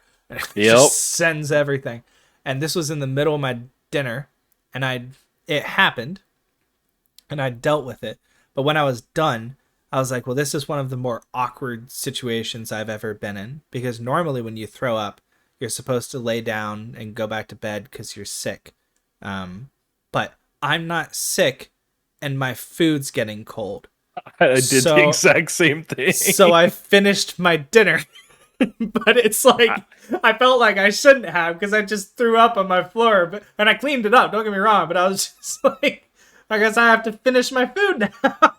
I was so fortunate that I caught mine as it was about to come out of my mouth, and I ran to the kitchen sink and just let it all go in there. And then after I got done, I wiped my face off, and I was like, "Well, I guess now that we're clear, we can finish our lunch." Yeah. I just went right back. I was eating. Holy shit. Oh god, that's It's good awesome. times. Good times. That's awesome. No, it's good to know that I'm not alone, bro. Yeah, yeah. So with Newgate, I had So not back to watched that anime.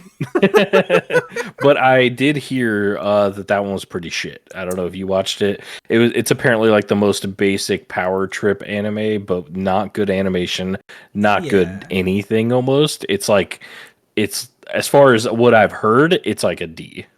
What's your thoughts? Uh, having seen it, um, I sympathize with everything you just said, but I'm putting it in C. Uh, which is I know a crime when you consider like nobody's gonna be upset about any of this, and if people are upset about this, they're pedophiles. But people are gonna be upset that I'm putting some of these over Girls Band Cry for sure. But the fact of the matter is, I was able to finish these, um, and these are absolutely nothing special. You're right. The new gate is like there's nothing really special there.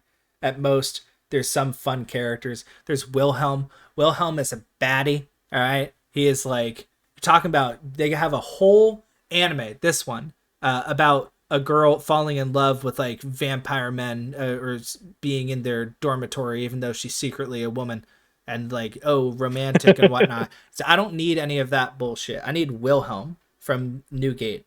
He's like known as the vampire or like something adjacent to it, and you can actually see him up here in this little corner. He's a baddie. He's a baddie, but he's got a cute side, and you know what, that made it all worth it. You can talk shit about the elves and the fact that he has an arguably romantic relationship with an NPC, which raises a lot of questions that they already covered in a better way in Overlord. But frankly, it was fun. It was fun. Like if you had the time, why not? Right? Like, why not just enjoy a little power trip? I don't know. That's my 2 cents. My main question of this is why does he look exactly like we have a lot of Kirito clones, but he looks exactly like him. Like copy and paste, not even look at my homework and change it a little. This man is a copy and paste. You know what's crazy is the scene that he shows up in. It is almost like it's almost like cut for cut, exactly a scene from Sword Art Online. Like they even have a similar outfit where they've got the collar popped or whatever, and they've got like the long trench coat. Like Yep. what the fuck, man? They didn't even try. Yep. Yep. That is Hair where he's blatant got like theft. it flowy right in front of the face with the one between the eyes. It's like, bro, come on, man. No, look, the way when I covered this, because I did cover this on binging last season. When I covered it, what I said was, what kind of bothered me is that they have like this like last fight with one of his NPCs. Basically, his NPCs are like scattered around the world. He shows up like 500 years later or something, thinking the game was gonna stop, but The only thing that changed is that all the people that were logged in with him are gone, and he is in the world with like the NPCs, right? Um, and one of his NPCs is like an old man and a grandfather now that runs his own nation, and he's like, the last thing I want to do before I die, like I know I'm getting on. The last thing I wanted to do is fight you at full strength, and now that you're back, let's make it happen, Chief. And they have that fight, and it's extremely touching, but they don't fucking deserve it, dude. Like they did none of the legwork to make me care enough about that scene. Now, I did still get teary-eyed because they're making me feel old. But apart from that, like they just didn't really deserve that emotional response from me, even though they got it. So yeah, it's really, it's nothing special. Oop, encoding overload. I wonder how many times that has already happened. Whoops. But no, it's nothing special. It's just, if you got Basic. the time, why not? Yeah. Yeah, that's what I heard about it. It's just very basic, but just like, it'll kind of pass the time, but it's just mostly things that we've already seen before. Nothing new, nothing fancy. Yeah, nothing special here. Nothing. But it does have the I know you hate the term, but it's got the Gooners going for it, apparently, is what I've heard. So, Well, Wilhelm is there. Of course it's got the Gooners, dude. It's Yeah. okay if it's a guy, all right? You're just not allowed to sexualize women. Jesus, pay attention. Anyway, unnamed memory. Have you watched this one? Nope. I hope not. It's not worth it. It's not.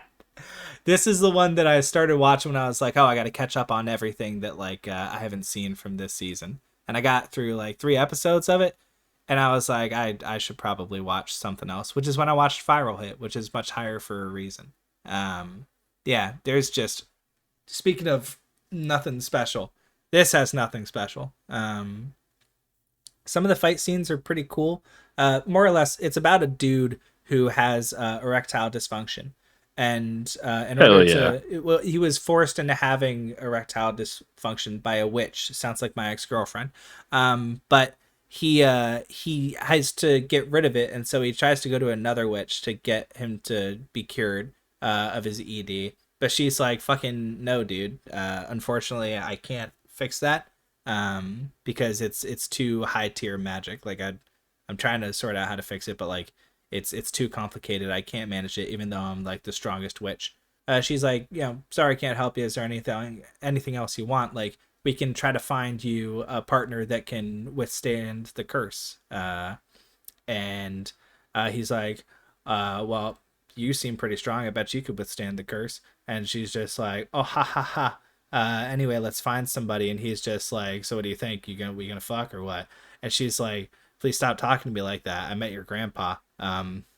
Oh, like, she's like, I'm old enough to be your grandmother. And he's like, no, but seriously. So yeah, it's just that it's that show where like cute guys will continuously act inappropriately with women, and I don't know who's supposed to like it.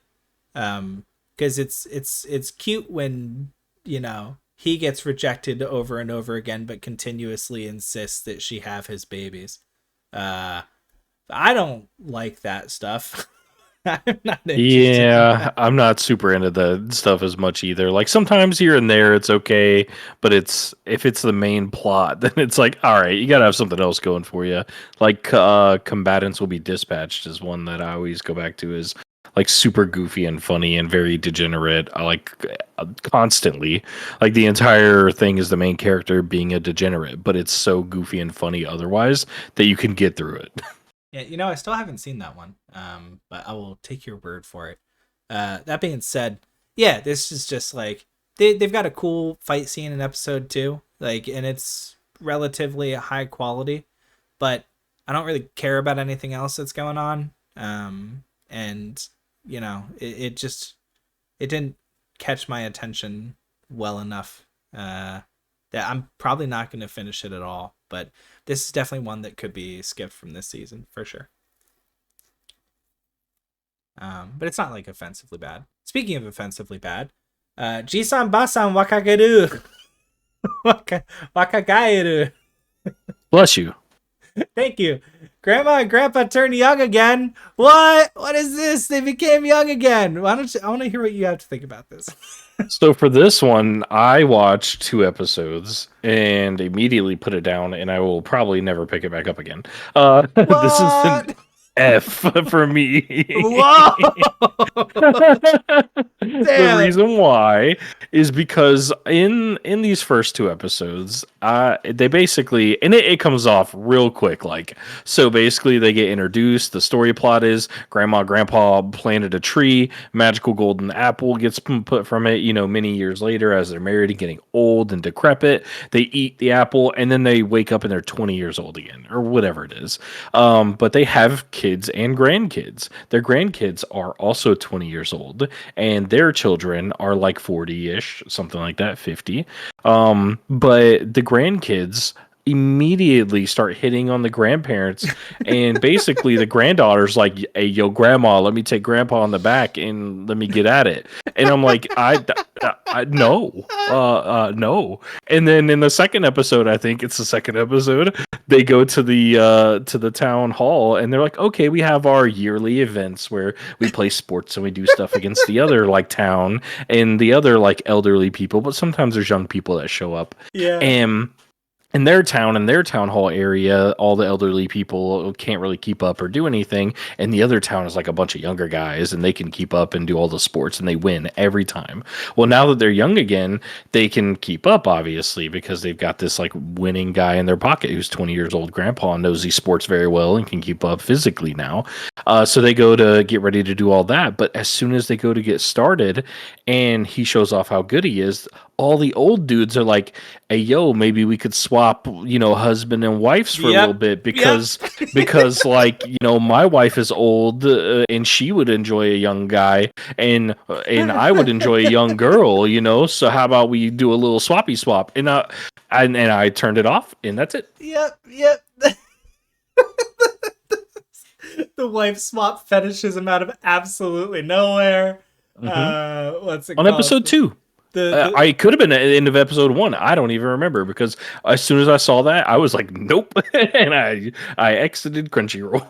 that was the biggest swinger energy out of fucking nowhere. And you know what? Look, I don't think this is quality wise anywhere near as bad as the rest of the ones in F. But I agree with you that it belongs there, because that's like, unless you look, if this is your fetish, you'll find it.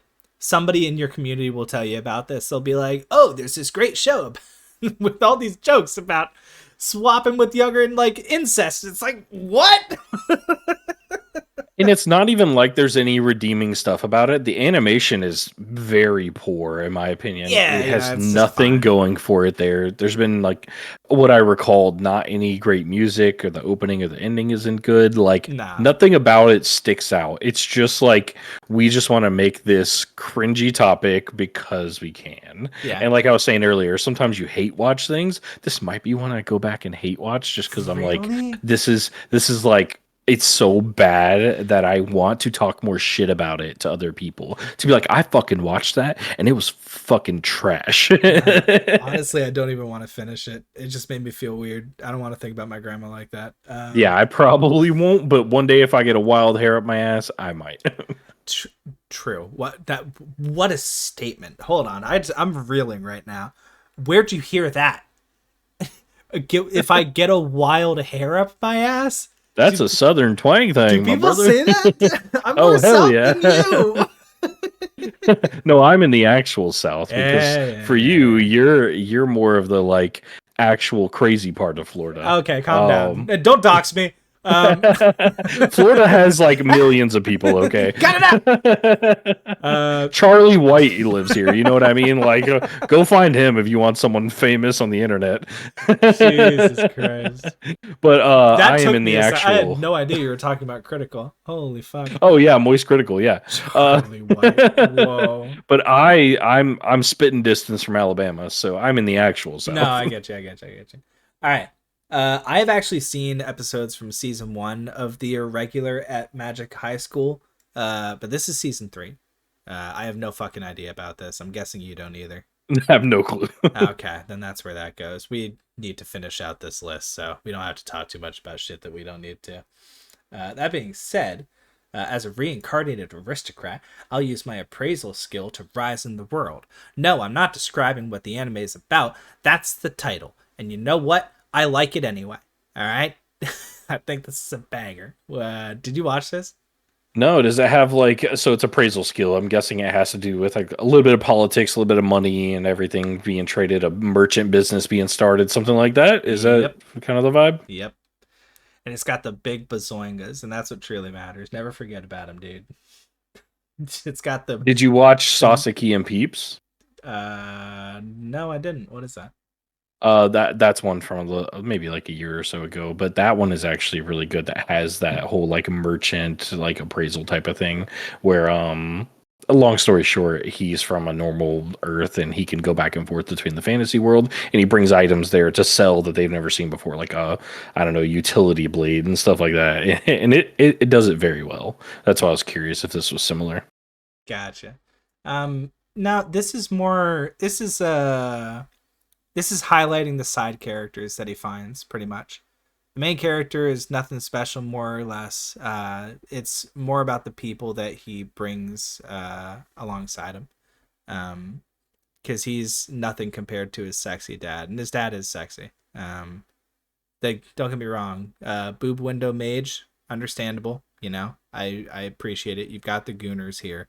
But they show up for the big booba mage. They stay for ours' sexy dad. God damn. Anyway, no, I would say this is probably the bottom of A, if I've got to be honest. Okay. Sexy dad makes it A. Got it. You've got sexy dad, you've got murder hobo, you've got underage girlfriend, but he's underage too, so it's not that bad. You got big booba, boobalicious mage, big bazoinga, doinga, boinga, and you got the fellow child. 3 is too many children, in my opinion. 1 is too many children. But you know, it's one of the they don't treat him like children. He is reincarnated. And she is for some reason just like infinitely wise. He's the only one that actually acts like a child, which is kind of fun to have him as a side character compared to everybody else. But no, it's I loved it. I gave it a 9 at the end of the day. Like I had a good time, but I do understand that that's a lot of my preferences coming through.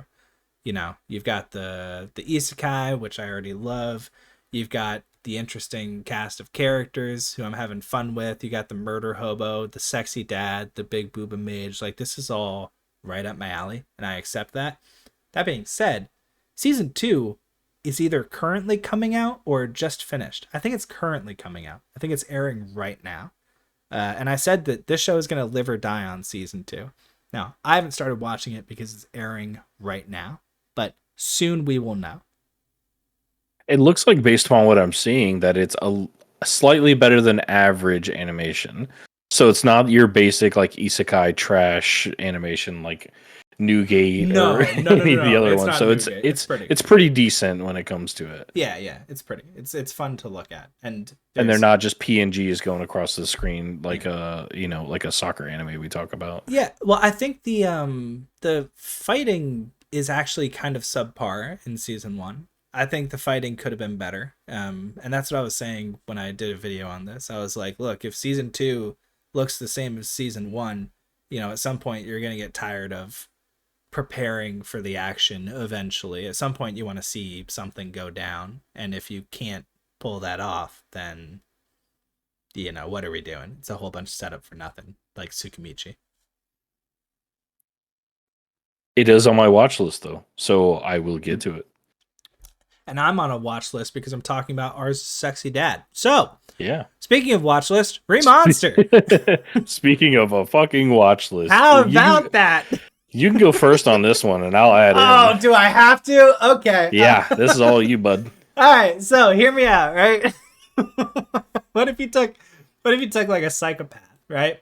And you reincarnate him as a goblin, and you don't make it like cutesy for anime. You make it very realistic. Well, I say realistic as far as what we know about goblins. So there are imprisoned women. There are there are not so imprisoned men humans. There's goblins that eat bugs and shit, and they have to get stronger and hunt by themselves. There's a lot of non-con in here for you, BDSM fetishists out there. It's like, well, a lot of implied. It doesn't really happen on screen because it turns out this guy kind of fucking takes over because he keeps his abilities he had in his last life. And so he's in charge more or less because everyone else is a stupid goblin, but he's like a former psychopath. Um, And his primary ability is to eat something and then absorb their powers. So he yeah. constantly does that and gains like more power and more intelligence, I guess, kind of with it because he learns about the world more and how it interacts with things. And just the fact that it has this premise that is kind of interesting and overall decent, I would put it in a C. And that's So just because I am intrigued by the story and where it's going, but all of the fact that every episode has to have these dun women who dun. are in servitude to him service him, if you get where I'm going. And Yeah.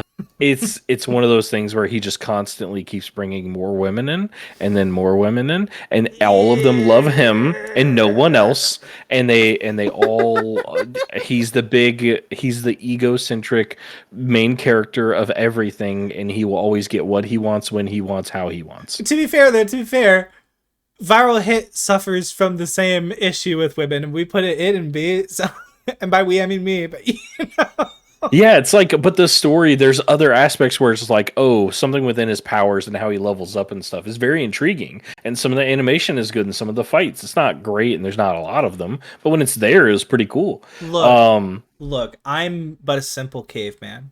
If they did some things better, I would almost even say A. But because we have to make babies arc, I I'd say B personally. if it had a little bit less of the insanity behind come in my room and take advantage of me every night, and them not showing it in detail but describing it in detail majority of the time, I would put it in B, but personally I would put it in C. So we'll you can throw it in B, but we'll agree to disagree on that one. Yeah, I'll say it's a low B because objectively, this is better than these two. Just objectively, Okay. these two are not as good as Remonster. Remonster isn't as good as anything over here. I would say it's about as good as this section, in my opinion. Because the redeeming quality behind it is the fact that like it actually has. Oh, I guess let me say one thing that I did enjoy about it a lot, that I can say not story wise or anything else, but the setup, the way that they actually go about it. They progress the days very quickly. They're like, this Mm-hmm. thing happens, and The then this thing pacing. happens, and then this thing happens, and it's like it'll go through 2 weeks in half of an episode, and it'll be like these quick things happen that result in this. Doesn't waste your time, and Yeah, that's what I enjoyed about it. dude, Ogro went from like a goblin to an ogre in the amount of time that we spent talking about the show.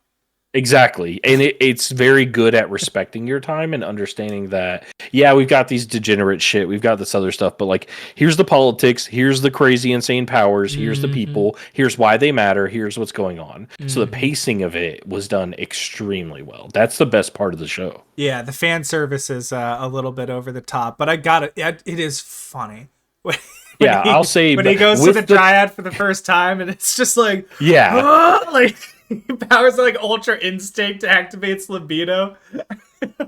it is really goofy, and I think I laughed a few times. So yeah, I'll say B then in that case. Like it's just the insanity that is the libido part of it, where he's just constantly like No, this bang.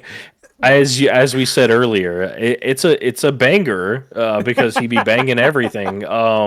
look, this is not an anime that is worthy of respect, but it is like unga bunga good time. All right, I'll die on that hill.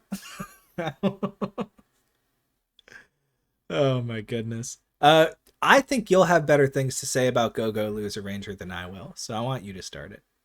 That's actually not one that I've watched, but Really?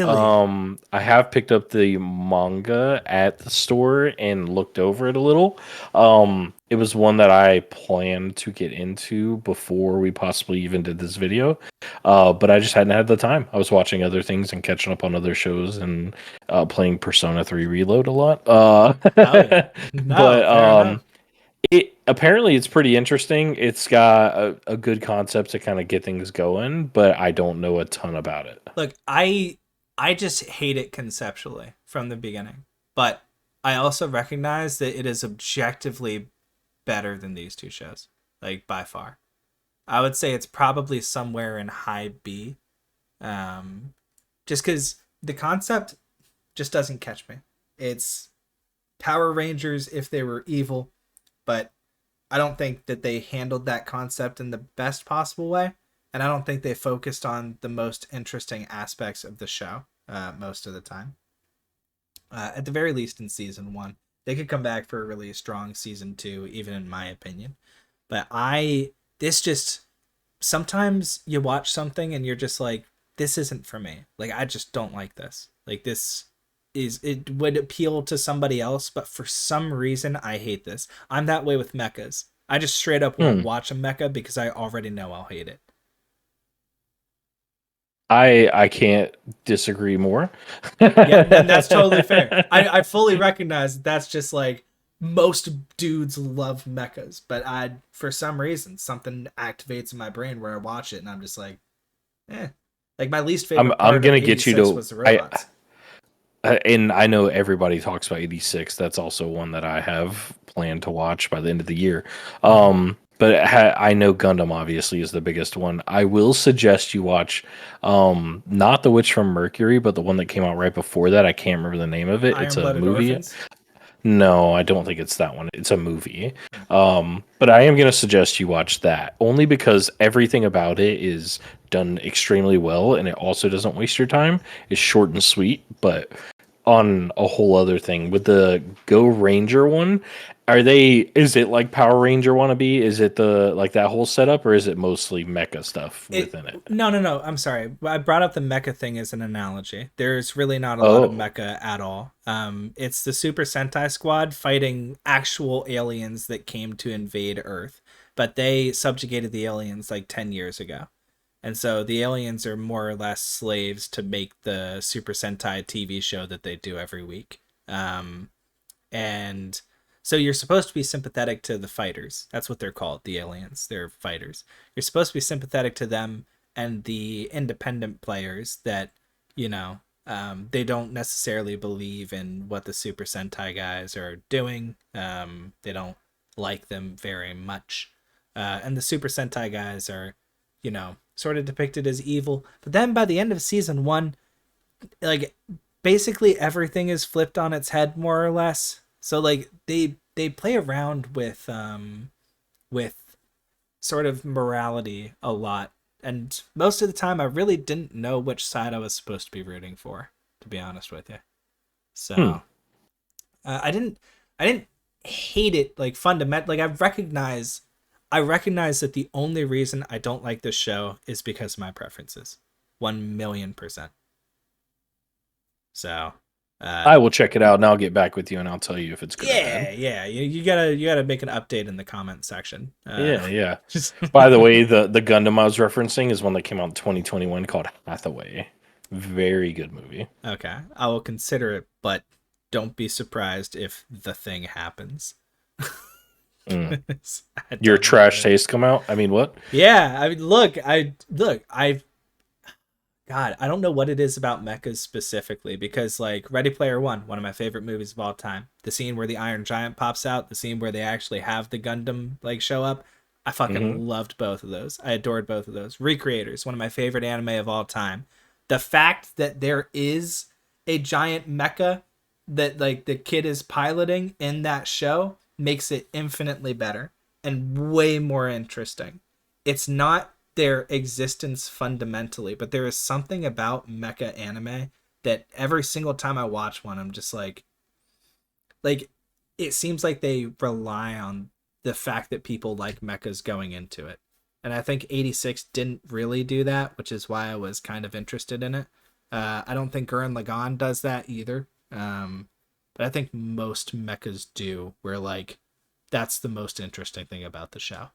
Well, Uh, where would you put Code Geass or like Eureka 7 on this list? um, on this list, Yeah. I haven't. For like a just a S tier and below. Well, I haven't really watched Code Geass all the way through, but from what I Hmm. have seen of it, uh, like somewhere between an A and a B, I think. But Okay, good. that It being should said, be an A. like I haven't watched Code Geass all the way through. That should like That's fine. tell you something. Like the fact that I'm not interested enough to go watch one of the most famous anime of all time is kind of indicative of my feelings on that genre. We gotta change you up. We gotta get you indoctrinated into the Gundam and the mecha. Indoctrinate me, Captain. All right, next anime. I don't want to keep you up too late. We're old men. Uh, Yeah. the next anime in question is I don't even know what that is. next anime is An Archdemon's Dilemma: How to Love Your Elf Bride. So, how do you feel about purchasing your future partner? How do you feel about mail order brides? I mean, we did have the recent Elon Musk bots come out, so if it's like Ooh, good that, point. then like if I could get an elf version of that, then maybe like no, I'm just kidding. No, Pretty terrible. this is the whole slavery aspect is not very 2024 of them, but Yeah, no, I think this is like a high C. This is very close to should be watched. But you know, I could see why people wouldn't be interested in it. It's basically a love story between the sorcerer and the elf bride that he happens to buy. That he's just like a big fucking awkward dude. The only thing he cares about is magic, and she is, she's like, "Are you going to eat me? Because that's what sorcerers do." And he's just like, "Fucking no." And that's more or less the plot for most of the runtime. But I enjoyed it. I'll be honest. I enjoyed it quite a bit. I just, you know, I, I think this is where it goes. I'm not defending my decision. I'm just saying yeah. it.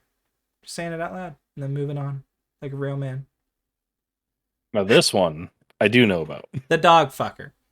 Chilling in another world with level 2 super cheat powers. Level 2 is all it took to make him super cheat powered, but he won't cheat on his dog. Tell me about it. What do you think?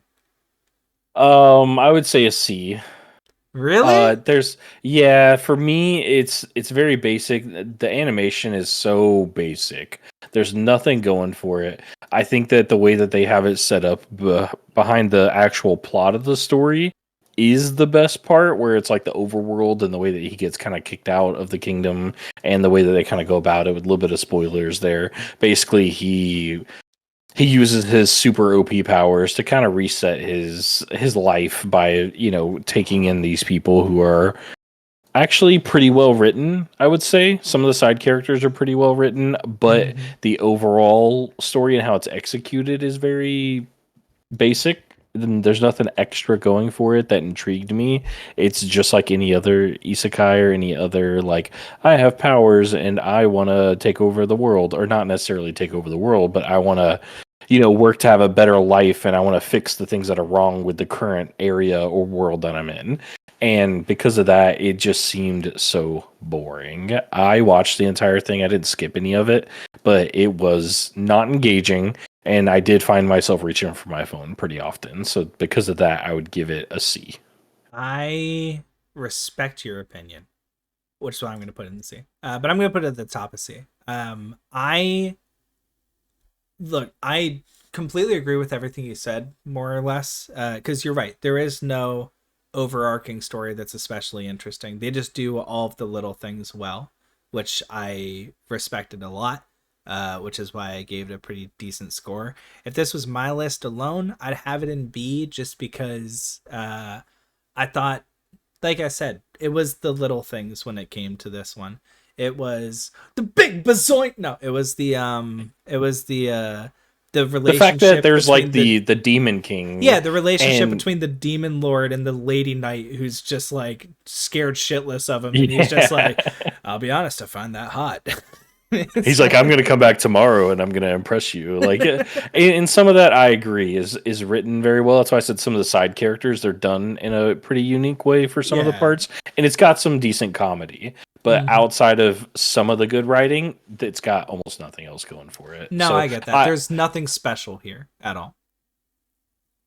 yeah, I'd agree with you though. Very low B or very high C. Definitely in that realm of like you could watch it and you won't hate watching it, but you definitely will be like, nah, I could be watching something better. It's just so funny because I have this.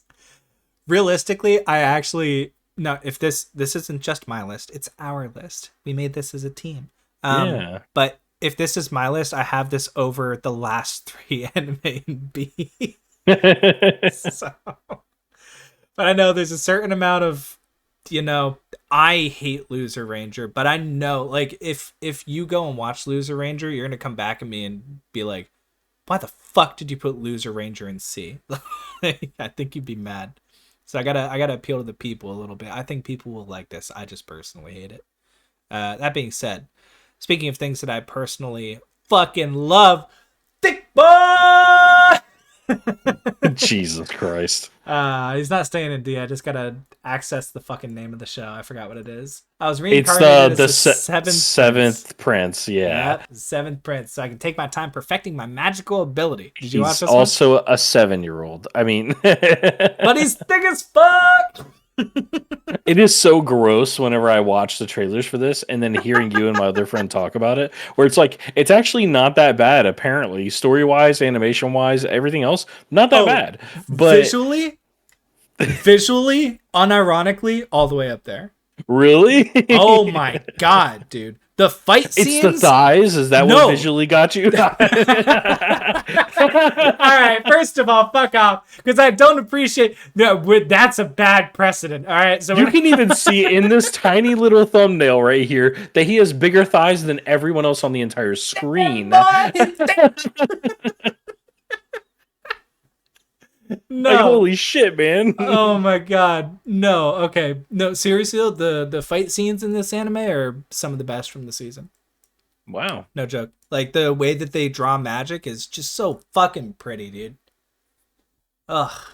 And then I think the way that they tried to do it, of course, they tried to make him like androgynous kind of thing, or where he's just like a very cutesy, girly boy to a degree with his looks and the way that he kind of acts, maybe. But yeah, I've heard some pretty good things about it.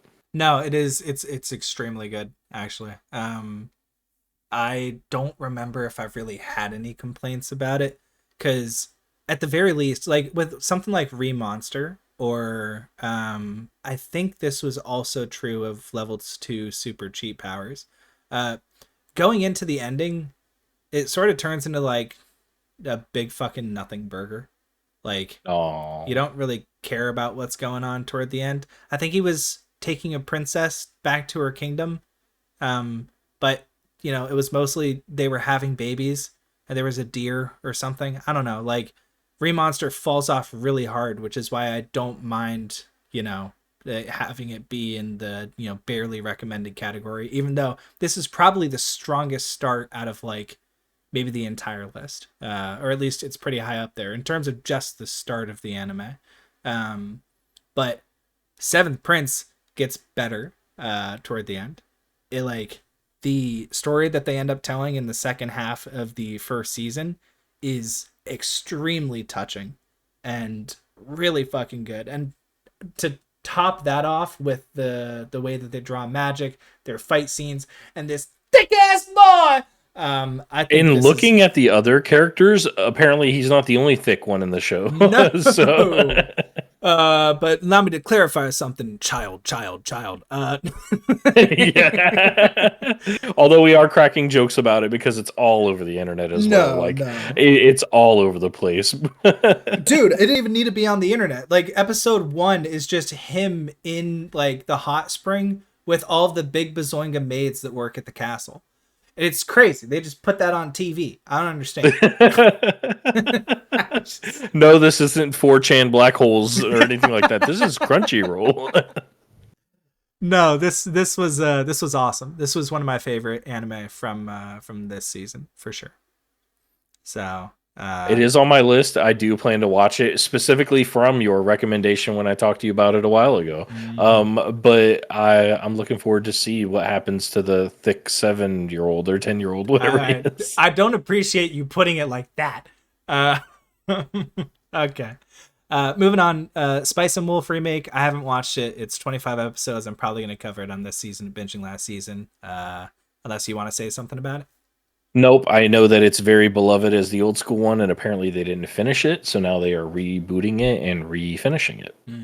Nice, nice. All right. Well, hopefully it works out. Windbreaker. Fucking, I know you've seen Windbreaker. There's a 0% chance you skip this. For me, that goes in over S. Over S? Over S. Whoa. The reason why, and I'll make it pretty short and sweet for this, every single episode grabs your attention with a plot point. There is nothing that is missed. There's nothing that a character is overtly describing the plot to the story. It's just happening in real time. They're talking to each other like actual people who are set in this environment, in this world, and it's actually believable across the board. The fight scenes are choreographed better than anything I've ever seen in anime, which is saying something. Like, it rivals, its fight scenes are like JJK. Like, they're not as pretty when it comes to the animation styling, but the way that they're choreographed as actual fights is done better than anything. And the characters are all goofy, funny, or serious, and they're all executed very well.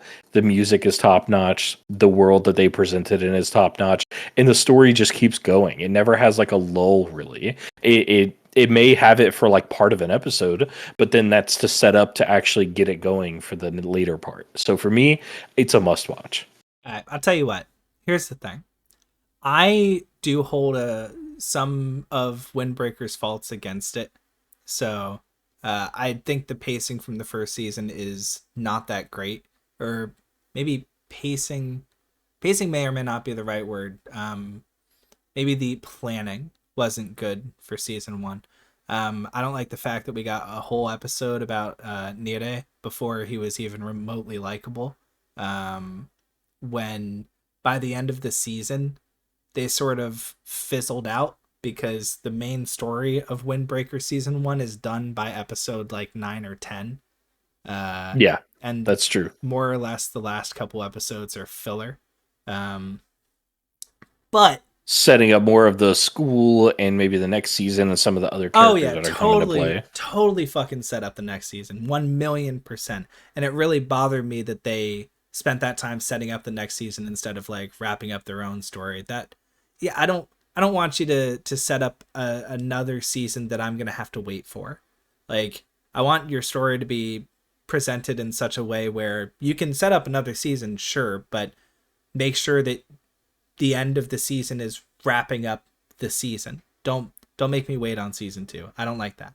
But when season 2 comes out, I think you're right. I think Windbreaker is going to be like absolutely fucking must watch. I think watching seasons 1 and 2 all the way through are going to be absolutely fucking amazing.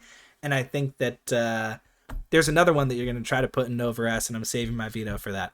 So, well, real quick with that one, the reason why I also put it there like that, which I guess is a small caveat, I wish that they would have done what they have been doing with some anime recently and giving 24 to 25 episodes. Oh yeah, Windbreaker would have done amazing with that. Hopefully they might do something like that moving forward. I do agree that obviously some of the pacing in some episodes are a little slower, and the overall story by the end is a little bit lacking in that way. But for me and the way it's set up, I enjoyed it because they set everything up in the first 9 or 10 episodes and resolved the overall story. But then it kind of retraced its steps a little bit to say, okay, here's the school, and here's why these characters matter, and here's why they're important. They're not just here to fight and fuck shit up. They actually matter, and here's the reason why. So for me, I liked it. No, and look, everybody wants a dad. And frankly, Umemiya, oh, my goodness. That's all you have to say, right? Like all I need is a hot dad. All right. And this one you had Aris's dad, whatever the fuck his name was. I can't even remember that absolute raven of a man. And this one, Umamiya, dude. That's all you need. He's the stoic, kind of goofy sometimes, mostly serious though, but just like has the answer to everything, or at least he has the reason on why he does everything, and he's going to show you why that is. Maybe now, maybe later down the road, and he Mm-hmm. sets it up in a way that he seems like the most fleshed out character. And I can't wait to see what happens with him. He's like I don't want to say it, but the white hair, the Gojo of this show. Damn. Although I wouldn't call Gojo a dad at all, but I understand what you're saying. He's going to be the main character outside of the main character for Yeah, sure. yeah, absolutely. No, Windbreaker, fantastic. I think totally fair in terms of it's going to be one of the greats. I think it definitely is. And it won't be as contentious of an opinion as having Kamikaze here, because I think people will not agree with me. I don't care though. It's my channel. Fuck off. Um, have you been keeping up with Hiroaka? Because I have not. I have nothing to say. No, I'm still like season 3 or 4. Okay, yeah, the drop heard round the world. Did you watch season 3 of Slime Sakai? I've only seen season 1. I haven't continued Damn. to watch. Okay, so if people haven't seen up to season 3, they should, because seasons 1 and 2 are really good. Season 3, though, I don't think that season 3 deserves to be up in the A. I think it's about a B tier season. Like a setup season. Yeah, yeah. Well, it's more like a victory lap season, because they ended up, you know, they did what they needed to do. They handled their shit. They protected their country, and now it's just a matter of, showing off all of the characters that are in the Jura Tempest Federation at this point. All of the ones that are in the city Rimuru. I forgot the city was called Rimuru. Kind of dumb. But nowhere near the peaks from season 1 and 2. Not even kind of close. And I know that because I watched season 1 and 2 going into watching season 3. It was good. It's just like easily the worst season of Slime Isekai so far. Easily. I know a lot of people have a soft spot for it, but for me, it had a lot of these similar tropes to other isekai, where it's like overpowered character goes to save the world, builds a large cast of characters to follow along with them, and they are all sometimes bad, sometimes good. They all end up being good, and it just, I don't know. Apparently, it's done very well across the board, though, and it Yeah. does all the small things right, but it didn't grab my attention, especially because there's so many characters to keep up with. And as you see, even on that little screen there, I mean, there's Yeah. probably like 40 people on there. And I am not a huge fan of extremely large cast of characters. I think that's fair. If you dislike that type of thing, I think that's totally fair. Because I was gonna say the best thing about it is the his what's the word I'm looking for? Rimuru's people, essentially, especially the ogres. They are so much fun. It is a show where they do all the little things right. The side characters are awesome. Rimuru's cool too, but the side characters are probably what makes the show really worth watching, in my opinion. So, anywho, oh God, all right, Is this your veto? let's get it over with.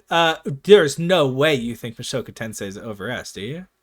Oh, no, I you personally do, yes. Oh, fuck. I am a Mushoku Tensei stan. I 100% have enjoyed every episode of every season. I have a habit of what I'll usually do is I'll watch 1 or 2 episodes of an anime and then I'll go play some games or I'll get up and go do something, whatever it is. No, Mushoku Tensei, especially the last portion of the season, the final part of season 2 that just came out, I finished it literally yesterday and I cried. I know, though. That's the problem. Like, this is the tier that everybody should watch this anime. But in my opinion, nobody should watch Mushoku Tensei. You just shouldn't do it. I know how good it is. I don't care. You shouldn't watch it. It is very heartbreaking. They do so well.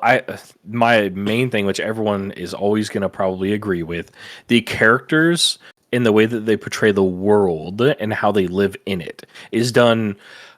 It's like top three. There's very little anime. Like Free Rent is number one to me, but Mushoku Tensei is going to be number two or three right behind it. God, you know I dropped Free Run? Yeah, we won't talk about that. Free Rent is godlike, and you suck. But Mushoku Tensei is definitely a must watch at all times. Oh, God. Even if you don't enjoy some of the aspects, I have a friend who doesn't like the fact that he's like a 30-year-old reincarnated, and then like is having these relations with people that are his same age when he's technically older. He's like a pedophile because he was jerking off the CP in the first episode when he got kicked out of his house. Oh, even whenever it came to like him being born, and he's like, "Who's this lady with big tits? Oh my God, they're so nice! Oh, look at them!" Yeah, and that was his mom. He was being born sucking on her boob for milk. You know what I'm saying? Like, so it's got those aspects, but they are very quick and very like. That's not the point of the show. That's just a quick snippet to give you like an overarching story beat that is matching across the board. But it's not like the primary goal of it is to be like this 30-year-old man. He's just got a little bit more hindsight with things because of that. Okay, so here is a question though. And this is where you need to focus. Because we're not talking about Mushoku Tensei being a show that everyone should watch. We're talking about this season. Season 4 or Season 2 Part 2. Not Season 2. Season 2 Part 2 of Mushoku Tensei being something that everybody should watch. Is it I would say still over S or is it S tier? I would say over S. Strictly spoilers. Spoiler warning now. I'll give you 3, 2, 1. Because Paul fucking dying killed me on the inside a little bit. Because Paul, his dad, is like this like constant being that he's comparing himself to in a negative and positive way throughout the entire show. And then he basically makes it a central focus to be like, okay, we had our differences in the other seasons, all this other stuff happens, we're not talking about that, but in this one it culminates to be like, I'm gonna go off, do my own thing, but I still love and care about my family, and this is about rebuilding that family and kind of fixing it and doing what I can for my father who's in another continent or in another part of the country who is still trying to find our mom and all this other stuff. And then they start rebuilding this relationship, and then the dude gets chopped in fucking half and he's gone, and they were just putting their stuff back together, and then the mom has no memory or anything and she's brain dead, and it's like, bro, like this broke me. You know what's crazy is when I was complaining about this in my video, there was a bunch of people that are just like, hey, you made the right choice, next season it's gonna get worse. I was like, what do you mean? How could it possibly get any worse? For me, it's definitely like, for me personally, it is in my top 10 anime of all time. So for that is why it is in the over S. I think for the average person, it would just be S tier, like high A to S tier, because some people are not going to like certain aspects. The pacing is a little lacking sometimes because they spend like 4 episodes just in the dorms or in the town talking and setting stuff up, and then they get to some action bits. So it is a little slower paced, but that's what I enjoy about it. Well, it doesn't really matter if I put in over S or S, because either one of them are like must watch. This one for the season, this one for all time. So yeah, and I understand how much people love Mushoku Tensei. I get it. I just, God, I don't know. I don't want to deal with it, man. I just don't want to fucking watch Mushoku Tensei anymore. I'm so goddamn tired. Like the difference between Yurter Camp and Mushoku Tensei. All right, just to be clear, I don't want this here. I'm going to leave it here. But just for the viewing audience, I don't want this here. Because this anime fucking upsets me. It makes me feel like shit for weeks at a time. This anime makes me fucking happy. It's about camping. You just go fucking camping. You just camp. You just eat a little food and you go camp. And that's it. That's all I need. All right? So this is Yeah, like not. in Windbreaker, I'm sitting there going, "Hell yeah! Like that's badass. That's cool." And in Mushoku Tensei, I'm just like bawling my eyes out every 3 episodes, or Oh like I'm God, trying to be like, why? "Wow, this world is so intense and crazy." Oh shit! And then I'm just so sad. So it's Oh definitely a ball God. of emotion when you go in there. So expect that. No, the thing is, like, I want to love Mushoku Tensei so much. It's so good. The first season, fucking amazing. The second season, I'm tired, man. I'm so fucking tired.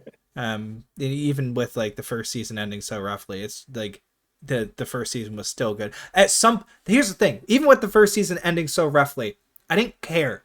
All right, I was able to get over it because I was like, it's okay.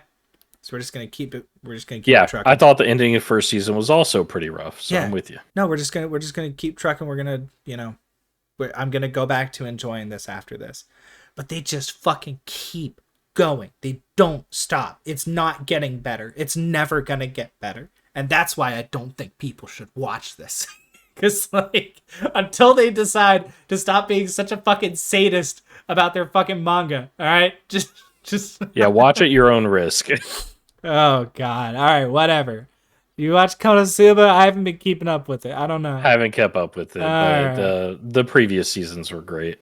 Yeah, I loved what I saw of Konosuba. I'm just not caught up, so I didn't watch this season. Uh, Kaiju number 8. I'll ask your opinion first because I think you already know Haven't mine. watched it.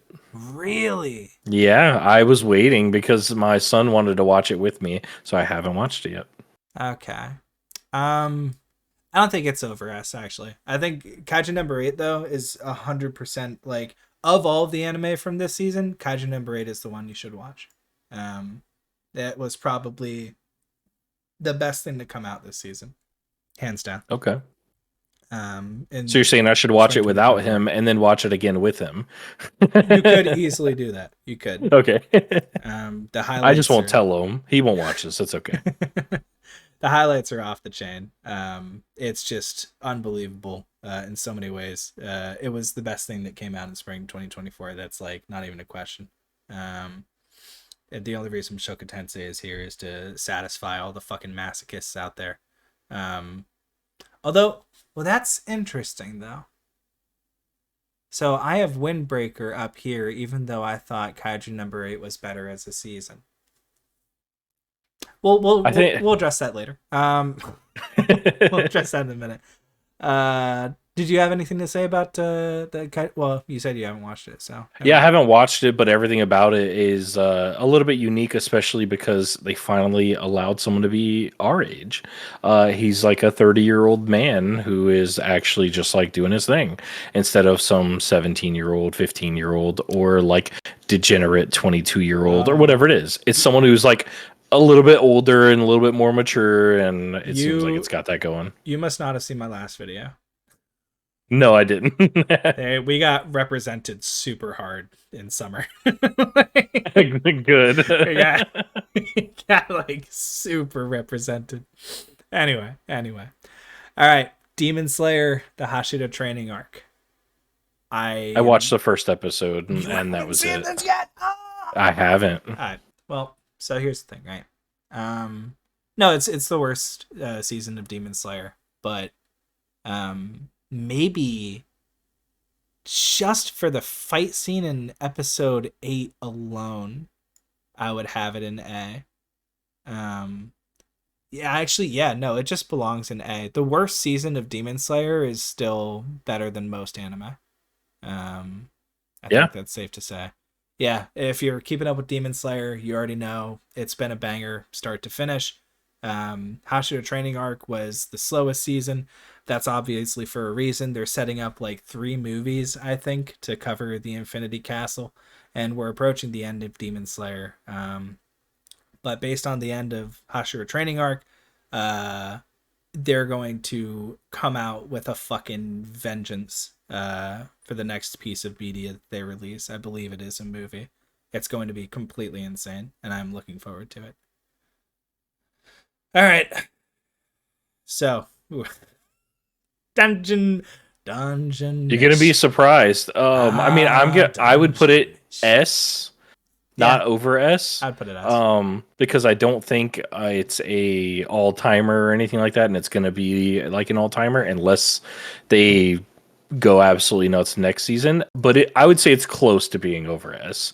My I would say my biggest gripe with it is a little bit of the pacing, because it does engage you if you enjoy the context that it's in. Because it's about killing the monsters, making a meal out of it, and then like some of the story bits put into it.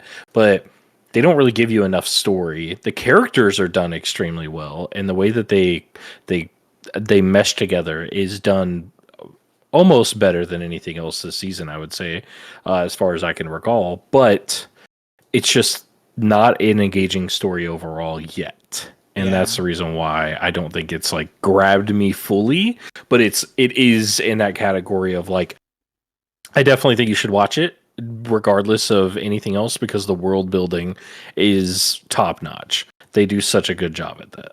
Yeah, here's the thing. Dungeon Meshi. Dungeon Meshi. Ah, Dungeon Meshi. Um my friend is obsessed with the food in Dungeon Meshi. It doesn't actually look that good. Food Wars looks better. I don't know why. I'm just talking shit. So Dungeon Meshi is like ah.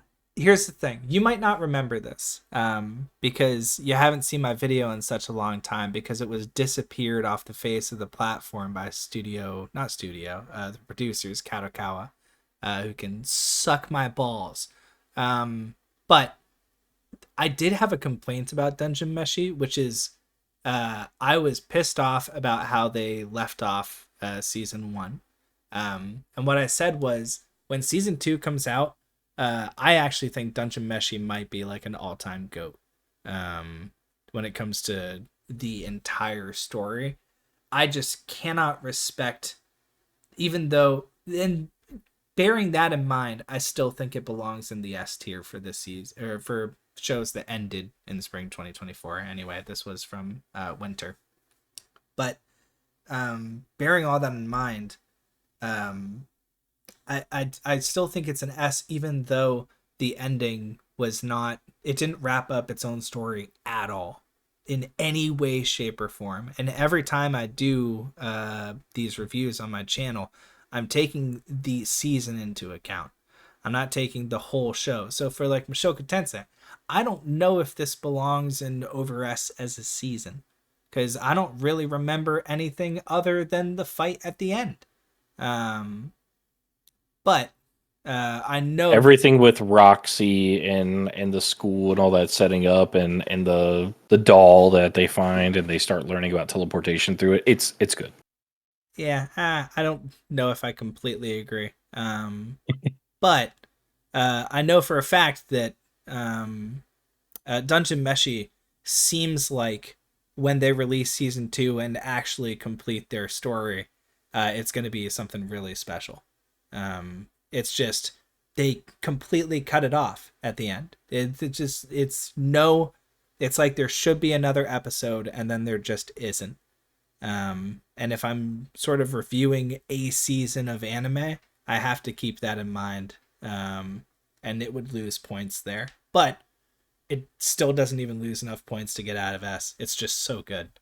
Yeah, because they provide so much context to the overworld, but then they start building the story elements to like fit within that better, and then they kind of drop the ball. And that's the only complaint I have about it because the overall story is not really as engaging as the characters and what they do on a daily basis and how they interact with each other and everything else. That is done fantastical. It is almost unchallenged in all of anime.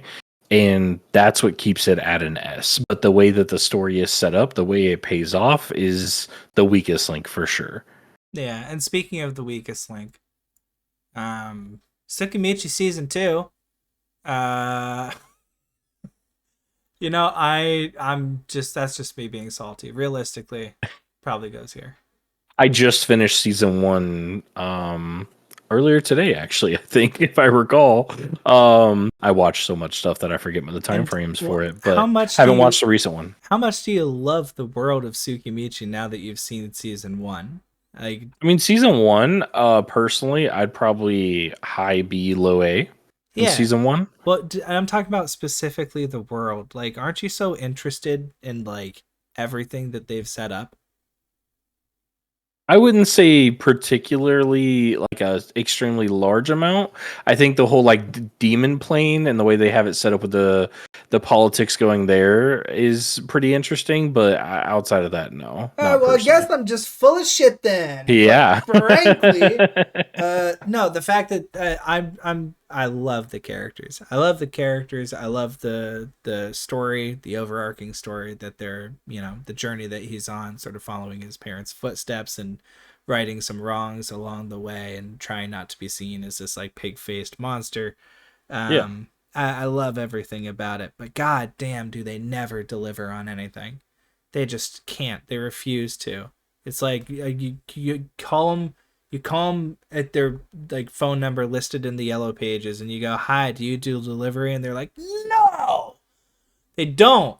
They don't deliver anything, and it fucking sucks because I really like everything about it. But God, do they just never fucking they never they always get to like third base and then they get tagged out before they hit home. God Yeah, damn. I've noticed that as even a trend in season one. So, uh, Ugh. I that's why I didn't immediately jump into season two, and I started watching Bartender instead. That's, you know what, you made the right choice because bartender belongs up here and this one honestly kind of belongs down here.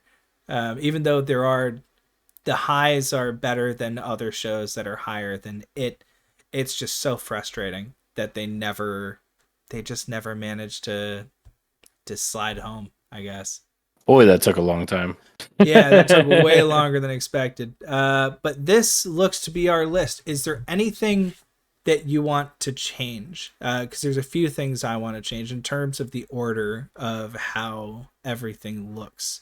Um, Mainly, Looking at it, I definitely think that Dungeon Meshi belongs at the bottom of S.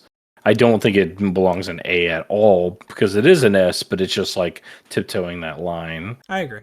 Um, Out of everything else, I think it's pretty good. I don't have any context for Bartender being better later because I haven't finished it. The I think Grandma and Grandpa one deserves to be okay. below F No, in the fucking dirt, it but does not belong below these two. Okay, you have to watch at least 3 episodes of Blue Archive, the animation, to understand how truly meaningless everything here is. okay. And this is like a group of college students trying to make an anime. Honestly, it's yeah, no. Yeah, I do think the only thing that I would say, depending on your opinion, is the level 2 cheat skill. That one could be low B with an argument, but it just depends. I actually think so. Here's the thing. This is, I think Newgate should actually be down here. By the way, Yeah, like I said, I didn't see anything that made it stick out from what I have no, watched with reviews. Wilhelm's hot, and literally, I'm pretty sure that's all I was thinking when I put it in C. I was like, yeah, but Wilhelm's hot. So Yeah, put him in D for dad bod. He's got the cool dad bod. Yeah. no, he doesn't. That's the problem. Yeah. He fucking. This is you're not misseeing this. Like you're Oh, not I having can't sight see. Yeah, issues. it's tiny. It is tiny. You have to understand though. He has the boob window. Oh, He okay. he has He's a got the shirt. chesticles tickling in Yeah, the air. Got he it. has a shirt that only covers his arms and like back and abdomen. It's fucking like whoa. Rub against me, daddy. It's a little bit over the top. Yeah, I'd probably do this because I think there wasn't enough going on in Slimy Isekai this season for it to be considered that good.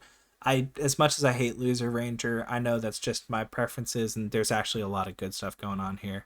Unga Bunga, Unga Bunga, and then I was pretty close to putting this in A. So Yeah, I was about to say, from the way you were talking about it and the way it seems, that might be an A, but I haven't watched it, so. no, I don't think it really belongs there. It's like really funny, and it's something that like it was so low on my anime list that I'm willing to bet a lot of people might have skipped it, which would have been a mistake.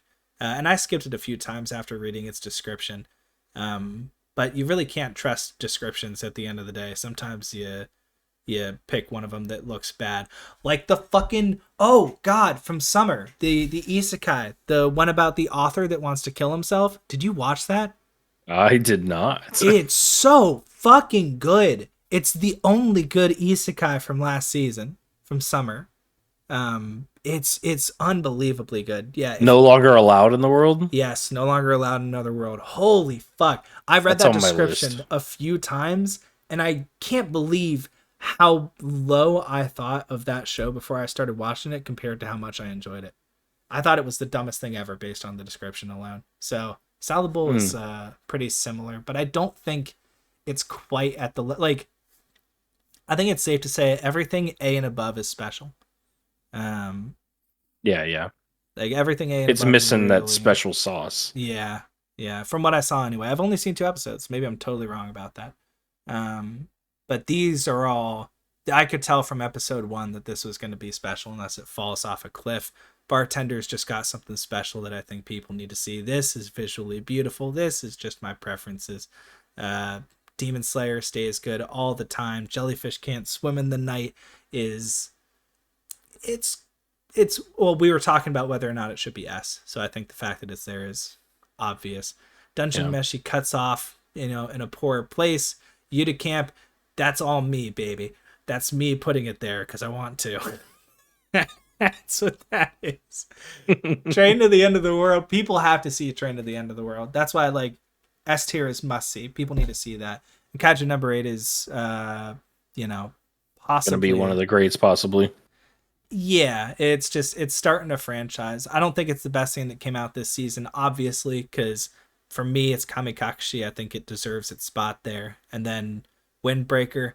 What you were saying, I understand. I actually agree that even though season 1 doesn't end the best, if I consider season 1 to be like episodes 1 through 10 or whatever it was, Windbreaker belongs here. I'm only mad because of the way it ended. Um, being an obvious cliffhanger and setup for the next season. That's the only For me, reason it it's the bothers me. it's the overall package. Kind of like with Dungeon Meshi, the reason why a lot of people would flip flop the two, right? They would say Windbreaker belongs in S and Dungeon Meshi is over S. But for me, the overall package of Windbreaker just gives me so much fun and so much excitement to see what's coming next. And Dungeon Meshi was like, I love the character moments, but I'm not super interested in what comes next. If it's great, then that's awesome. But I don't know what that is, and they didn't set it up to be super intriguing. It's got some bits there, but that's why it belongs there, in my opinion. Yeah. If I were to make one change, I would probably put this here, but I'm leaving it there because Yeah, it's just a god tier that's anime your for baby. me of all time. I mean, if I were to look at my list, I'm pretty sure it's probably like number 7 or 8. Like I can pull it up real fast and actually check because I keep it on my phone, on my notes. I rearranged it recently as well. I have it at number 6. Damn. So the fact that it's in the top 10 and it's almost breaking the top 5, only slightly beaten out by Bochi the Rock, Fair because I enough. I have a soft spot for that anime. It was like I don't know, but anywho, Mushoku Tensei is one that I wouldn't recommend to everyone, but people like me will say it's an 11 out of 10. Fair enough. Fair enough. And if you could change one thing on this list, what would you? I would burn grandma and grandpa in a fire and then I don't know, just take it into the abyss, take it out back, shoot it in the back of the head, and then make it to where no one ever had to think about it ever again. It's back off the list, baby. It's that bad. Oh yeah, and in terms of stuff I didn't watch, like I said, Radio Lesbians is high up there. So is Spice and Wolf. So is The Mission. So is a couple things. But yeah, I think I'm okay with this list at the end of Real the day. quick, scroll down. My most anticipated that I haven't watched, that I would say that's in this didn't watch list.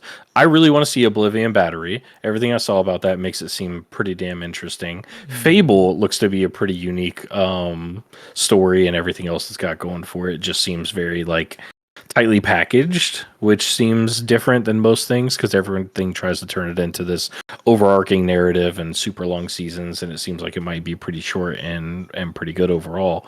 And then out of the other shows that I haven't watched yet, I can honestly say that I would say the Salad Bowl of Eccentrics is up there, ones that I want to watch as well. Hmm. And I mean, I did see a lot about Kaiju number 8 and the Train to the End of the World, so those are also pretty high up there. So that's for me on what I'm going to be watching either by the end of the year or very early next year.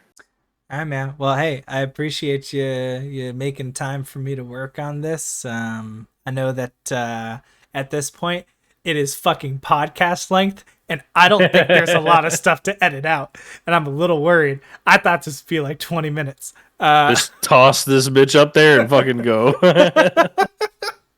But as far as plugs, is there anything that you want to mention apart from your channel? Obviously, I'll have that Nah. in the description below. I haven't made too much. I've written a lot of things for videos, but I haven't had that creative vision of what I want to do visually, which is kind of funny. But I do have a lot of different ideas. What I think I'm gonna currently do is, instead of trying to come up with all these different ideas or stories or topics, I think I want to focus on the more art of it. So I am gonna work on like a passion project of something that's just very well written, very well, just everything across the board. I want to make it very beautiful. I want to make it mean a lot to me. And I don't know when that's going to come out. I don't know where it's going to come out, but I plan on working on it. Hell yeah. Well, thanks for coming by, man. I appreciate you. Yeah, thank you.